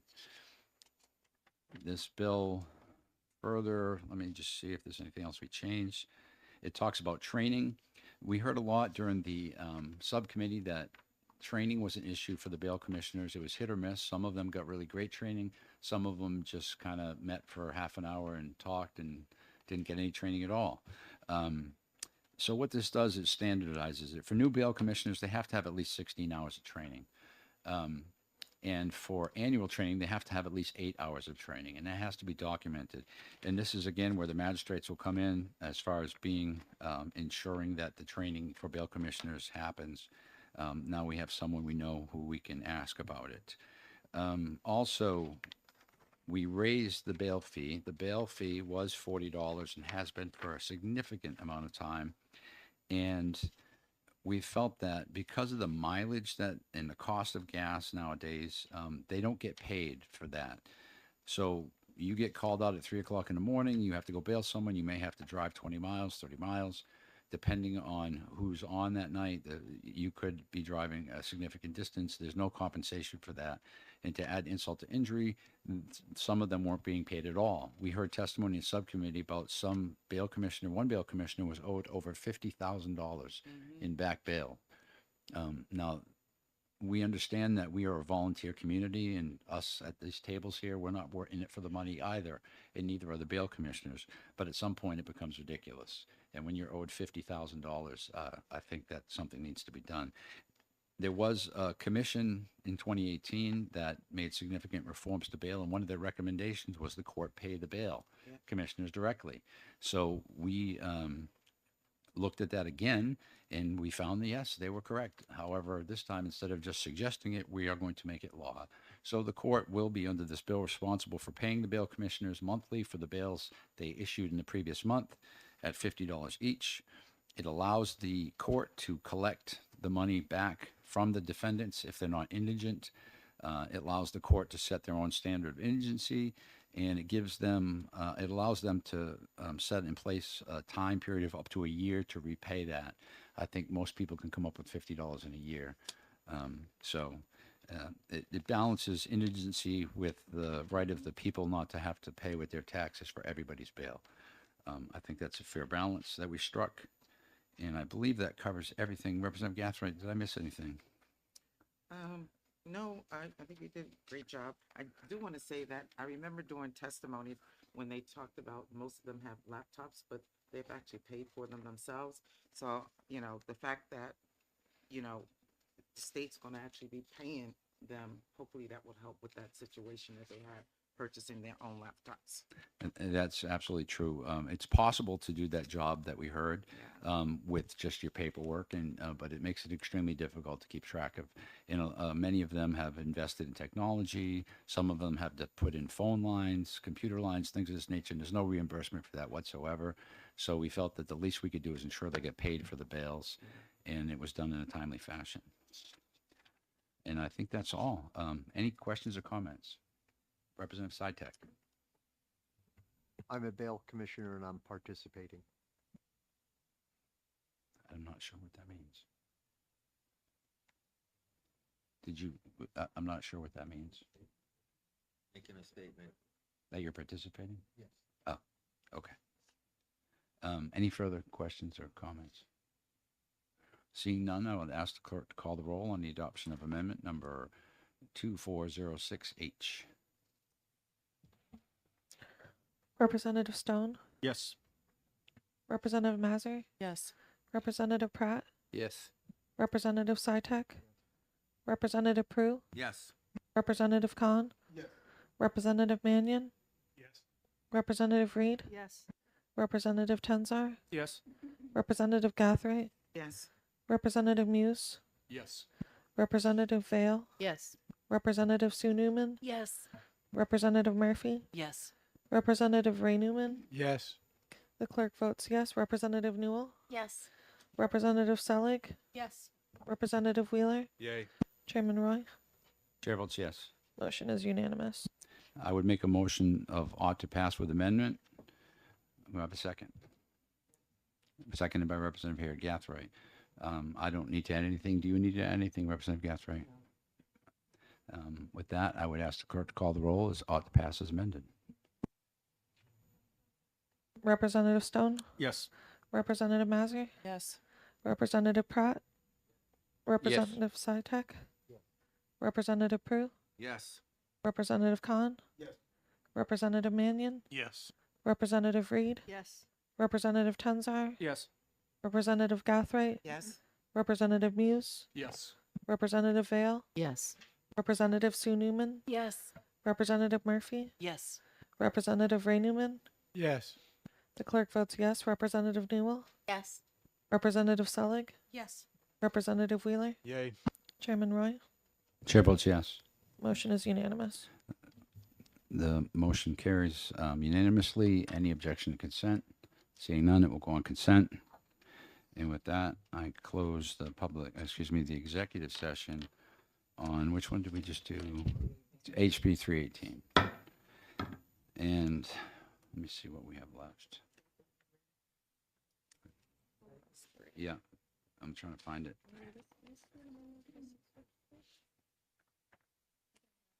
Does everyone have a copy of 653? No, What? I don't have one. I have one for 252.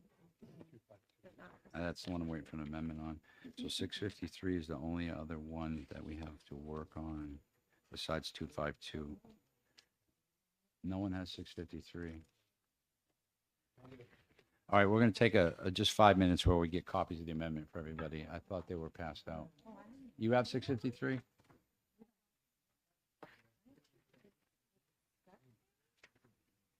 Are there any, Brad, is there any over there, 653? Could you ask, please, if we could get, I don't know how many copies we need. Yeah, we're going to take 5 minutes. We doing what? We just did 249, didn't we? No. What? It's unapproved until we vote it through, right, I think? That's what, all of them they send us said that. It was really light. Oh. Yes. You did. I think it's unapproved until we approve it. They need some more tone.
Okay, just an update. Karen is getting us copies of 653, and we will be taking that up in about a couple minutes when she comes back down. There is an amendment to 252 we're waiting on, and that may take a few more minutes. So we will probably end up doing is breaking for a short lunch period after we take up 653.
At this point, everyone should have a copy of HB 653 Amendment 2465. Does everyone have one?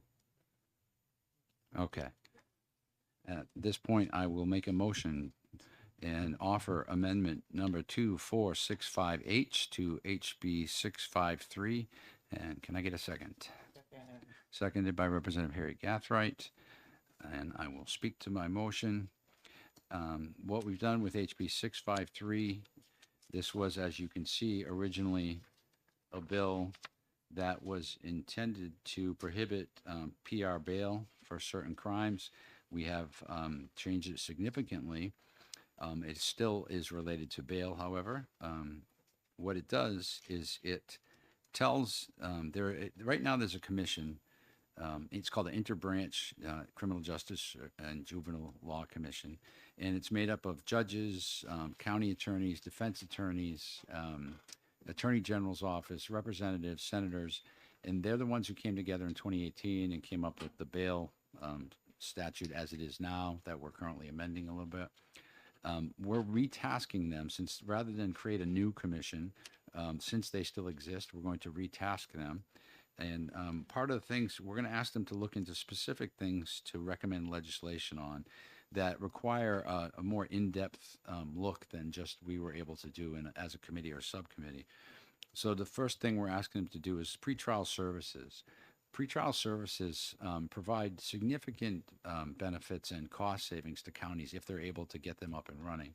They allow interventions that keep people out of incarceration, but yet are able to protect the public and help the offender if they're involved with substance abuse or mental health issues. We heard testimony from the county jails that they are overloaded with people with mental health issues, and as a committee, we agree that the judicial system, especially the criminal judicial system, is not designed, nor do we want it to deal with mental health issues. That being said, that is causing a lot of people to be placed in lockup in the jails, and they're not getting necessarily the treatment they need. So a pretrial system, we heard from several counties, I believe Merrimack was one that had a really good pretrial system in place, and in Stratford County, and I believe, no, it was the one out west, Cheshire County, also have one. Each of them differ a little bit, but what we would like to do is have this commission look at this and say, okay, what is the gold standard for a pretrial services? Most other states have pretrial services. And it saves money, as I said, because when they have it and they don't have to incarcerate people right away, some people that go in there with mental health issues, their medication sometimes can run up to $30,000 a month. And the county's on the hook for that. And the state doesn't give them any money. So what we're doing is we're overburdening our county jail systems by having them hold medical patients in effect. And that's just not what we want to do. So a pretrial system would be able to help get people the mental health they need without necessarily incarcerating them. We think that that's a good thing. So we would ask them to look into it and establish a gold standard that would be a model for the state, and perhaps establish a fund that counties could apply to if they develop a pretrial system that meets a minimum standard set. So that incentivizes counties to develop pretrial systems, and it incentivizes them to develop good ones based on this gold standard. And we realize that not every county will need all the services that are there, so we asking the commission to look at specifically which ones would be most important for all of them to have, and then ones that are good to have. So the next thing that we would be asking the commission to do would be to look at our computer system in the courts. And what we've heard was that from all over the state, the courts kind of have their own thing in different courts. Some of them have really modern case tracking, some of them have none. If you want to do any research to go to a court and say, I'd like to know how many people have been convicted of X, or how many people took this type of plea, or what was the outcome of this, you would have to literally almost drive to every court in the state to figure that out. And in this age, that is not okay. We should be able to get information so that we can make laws that are based on actual facts and not on anecdotes. And we feel that also updating them would assist with bail, having accurate information that's up to date, real time. So there's a desperate need for our court system to be modernized, and this commission would be tasked with studying out how to do that and what it would cost and figuring out legislation that would implement it. And finally, victim witness services. We heard that most counties do have some type of victim witness service, and we want to recognize that. However, there are some that have not the same level of services available or only available to certain victims of certain crimes. The Attorney General's office has a very good victim witness service program, and we want to recognize that. So we would ask that this commission look and set some type of a standard for victim witness services across the state so that victims of crimes are equally thought of and taken care of the same way that we spend a lot of time and money taking care of defendants. Often in these conversations, victims get lost, and we want to make sure that they are offered the proper support after being a victim of a crime. And I believe that was it. Oh, we made one more change. We heard from everyone that was involved that there was issues.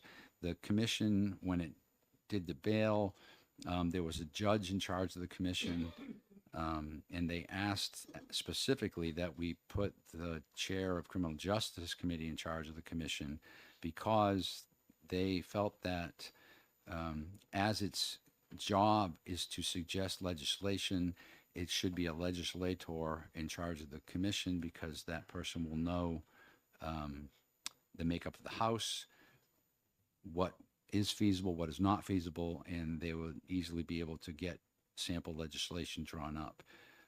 There were apparently issues with the way it was chaired before, and I'm not sure what they are, but this was what they asked for, so that's what we added. And that's it. That 653 is merely tasking that commission with looking into things for us. Does anyone have any questions about that or comments? Would you like this comment, Representative Gathright? I think you did excellent. Okay. Seeing none, I'll ask the clerk to call the roll on the adoption of the amendment. Representative Stone, Yes. Representative Mazur, Yes. Representative Pratt, Yes. Representative Sitek, Representative Prue, Yes. Representative Khan, Yes. Representative Mannion, Yes. Representative Reed, Yes. Representative Tensar, Yes. Representative Gathright, Yes. Representative Muse, Yes. Representative Vale, Yes. Representative Sue Newman, Yes. Representative Murphy, Yes. Representative Ray Newman, Yes. Representative Newell. Yes. The clerk votes yes. Representative Selig, Yes. Representative Wheeler, Yay. Chairman Roy. Chair votes yes. Motion is 20-0. I would make a motion ought to pass an amendment for HB 653. Can I have a second, please? Second. Representative Wheeler seconded that. I don't think I need to discuss that. We pretty much explained what it does. Unless someone has something to say, I would ask the clerk to call the roll. Representative Stone, Yes. Representative Mazur, Yes. Representative Pratt, Yes. Representative Sitek, Representative Prue, Yes. Representative Khan, Representative Mannion, Yes. Representative Reed, Yes.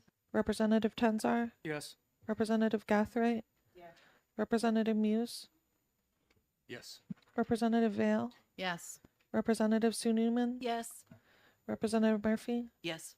Representative Ray Newman. Yes. The clerk votes yes. Representative Newell, Yes. Representative Selig, Yes. Representative Wheeler, Yay. Chairman Roy. Chair votes yes. Motion is unanimous. Any objection, consent? Seeing none, it will go on consent.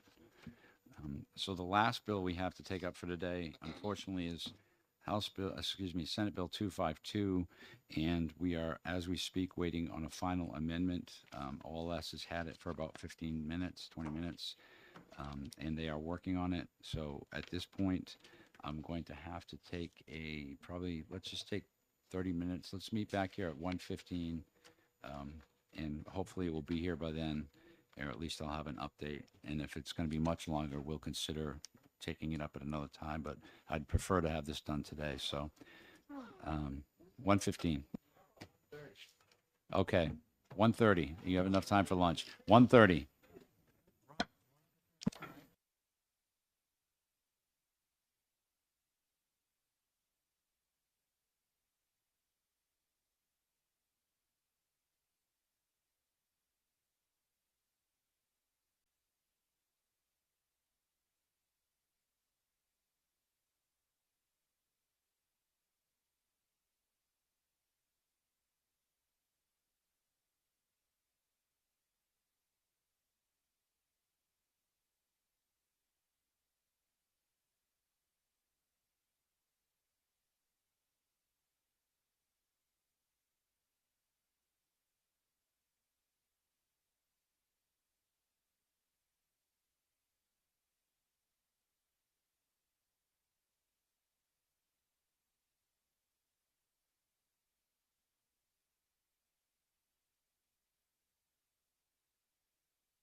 Okay, we are back with the final bill for today that we are going to be considering. At this point, I would make a motion to bring in amendment number 2470H to SB 252.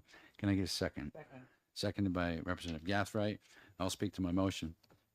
This amendment, this is really the meat and potatoes of most of the work we did over the summer. It does a number of things.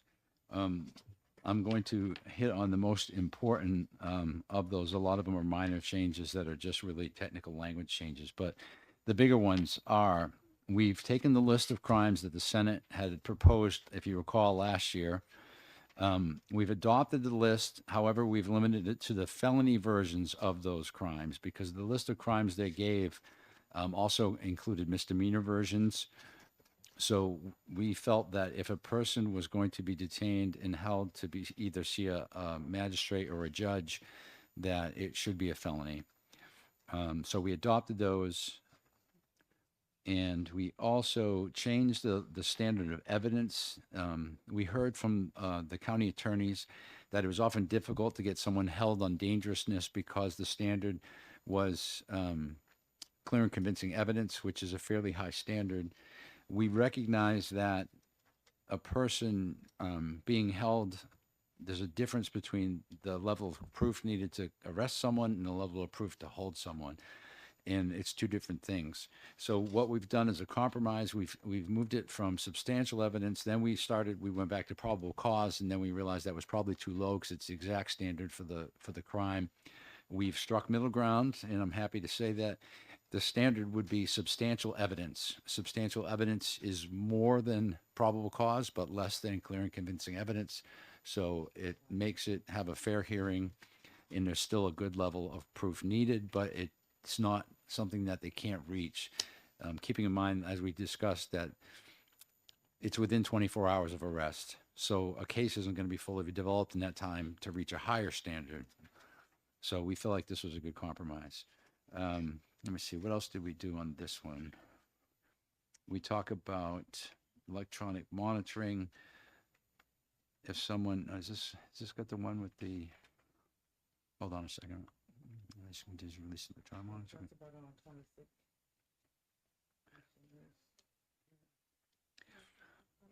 Okay, if someone's charged with a violation of a protective order, the only way they can be released by the judge is with a electronic monitor. So this is protecting our domestic violence victims. Someone gets arrested, a protective order is issued. They go out, they violate that protective order by contacting a victim or any of the number of ways they can. The court can still release them, but at that time they need an electronic monitoring to be released. What else? Representative Gathright, anything you want to add? While I'm looking to see if we missed anything.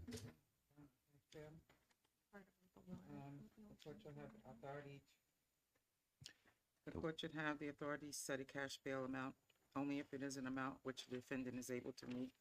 Yes, we continue to maintain the proposition that cash bail should only be used if someone can actually pay it. The idea of cash bail is to get incentive for someone to return to court. By setting a bail that someone could never meet, it really is no incentive. All it is just saying I'd rather hold them.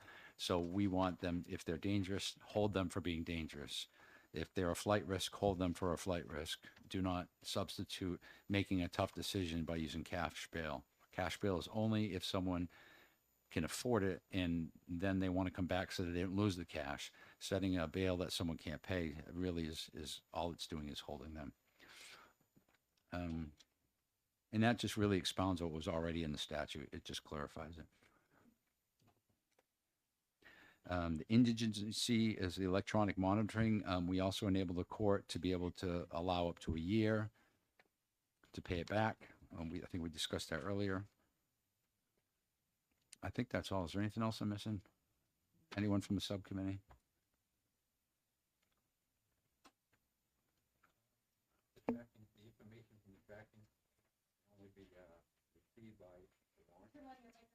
Yeah. On what line are you on? Well, let's see. I don't know where the new one is. I know where the old one was. The old one was in the area of 31. 31. The new one was supposed to be on page 3, right? Okay. If you're looking for the warrant part, it's page 4, paragraph D. There we go. Page 4, paragraph 2. Okay, Yeah. paragraph D. Yeah, we added paragraph D. Unless a search warrant is obtained, law enforcement is not able to get the information. So in other words, if the court orders somebody to be put on electronic monitoring because they violated their protective order terms, the police aren't able to call them and say, hey, can you tell me if this guy was also at the 7-Eleven today at 12? And use that as a grounds to build a case against them. They have to get a search warrant to get that information. The idea behind this is to further protect the victim and help ensure that the defendant is living within the terms of his conditions in the order, not to just open up him to tracking 24/7. And I think that's it. Anyone else wish to speak? Representative Harry Gathright, would you like to address this? Oh, no, I thought we just addressed it. Okay.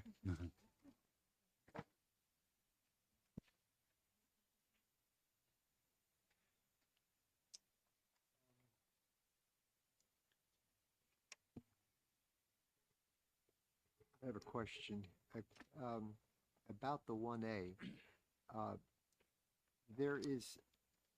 The question I have is the cash bail amount only if an amount which the defendant is able to meet. There are circumstances where you might, this is unusual, but it's possible. They have the money, but they can't get it because they're in custody. Mhm.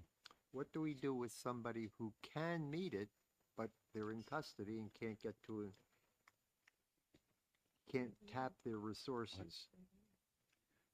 And just No, he's talking about setting the bail. So you're saying if you're setting bail on someone and they have the ability to pay the cash bail, but they're unable to get it because they're incarcerated. yeah, Yeah, that is a bit of a conundrum. What do you do now? Yeah, what do you do currently? they've got to come up with it. They got to get their wife. They have to do it. Yeah. Oh, same thing Because we know that if they have it, they'll find a means to Yeah. get it. But I'm not sure if that continues here. That's I would say that it does. I think that the legislative intent throughout the bill is that to not use cash, specifically even says, do not set cash bail that they can't afford to pay, because that's not why so to say that they can't meet it physically because they forgot their wallet at home, I don't think I think that would be a significant stretch for the court okay. to. All right. That's my question. But it's reasonable if it does happen, but I think that our intent in this legislation is very clear. If someone has the money, it doesn't necessarily mean has it on their person. So any other questions? All right, seeing none, I'll ask the clerk to call the roll on the adoption of the amendment. Representative Stone, Yes. Representative Mazur, Yes. Representative Pratt, Yes.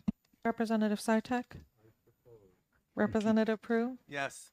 Representative Khan, Representative Mannion, Yes. Representative Reed, Yes. Representative Tenzar, Yes. Representative Gathright, Yes. Representative Muse, Yes. Representative Vale, Yes. Representative Sue Newman, Yes. Representative Murphy, Yes. Representative Ray Newman. Yes. The clerk votes yes. Representative Newell, Yes. Representative Selig, Yes. Representative Wheeler, Yay. Chairman Roy, Chair votes yes. 20-0. At this time, I would move ought to pass an amendment on SB 252 as amendment. I second it. Seconded by Representative Gathright. I think we've discussed this. I would ask the clerk to call the roll. Representative Stone, Yes. Representative Mazur, Yes. Representative Pratt, Yes. Representative Sartek, Representative Prue, Yes. Representative Khan, Representative Mannion, Yes. Representative Reed, Yes.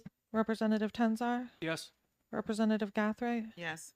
Representative Muse, Yes. Representative Vale, Yes. Representative Sue Newman, Yes. Representative Murphy, Yes. Representative Ray Newman. Yes. The clerk votes yes. Representative Newell, Yes. Representative Selig, Yes. Representative Wheeler, Yay. Chairman Roy, Chair votes yes. 20-0. And it's passed unanimously, no objection to consent. It's going on consent. I wish to congratulate everyone. This is a result of 5 months of work by a subcommittee. Take a go. This was truly a bipartisan effort that we went back and forth literally until the last minute. And I'm proud of everybody. And let's keep going now. We can take a short break. Tomorrow morning, we have a public hearing on a non-germane amendment. I really anticipate this should be short. The county attorney is going to come address him. We're going to hear him, and we're going to exec it right away. So thank you all very much, and I will see you tomorrow. Can I say thank you as well? Thank you for this whole entire team here. Yeah. I just have been amazed, to be honest with you, after being here for 8 years and working with this group of criminal justice public safety people. I just want to say thank you for being understanding and trying to be a team. That was more important. Yeah, I agree wholeheartedly. Thank you. Just a reminder for the reports to Yes. get them into the chairman tonight. No, by tomorrow. If you can do it tonight, great, but by tomorrow, latest on the reports.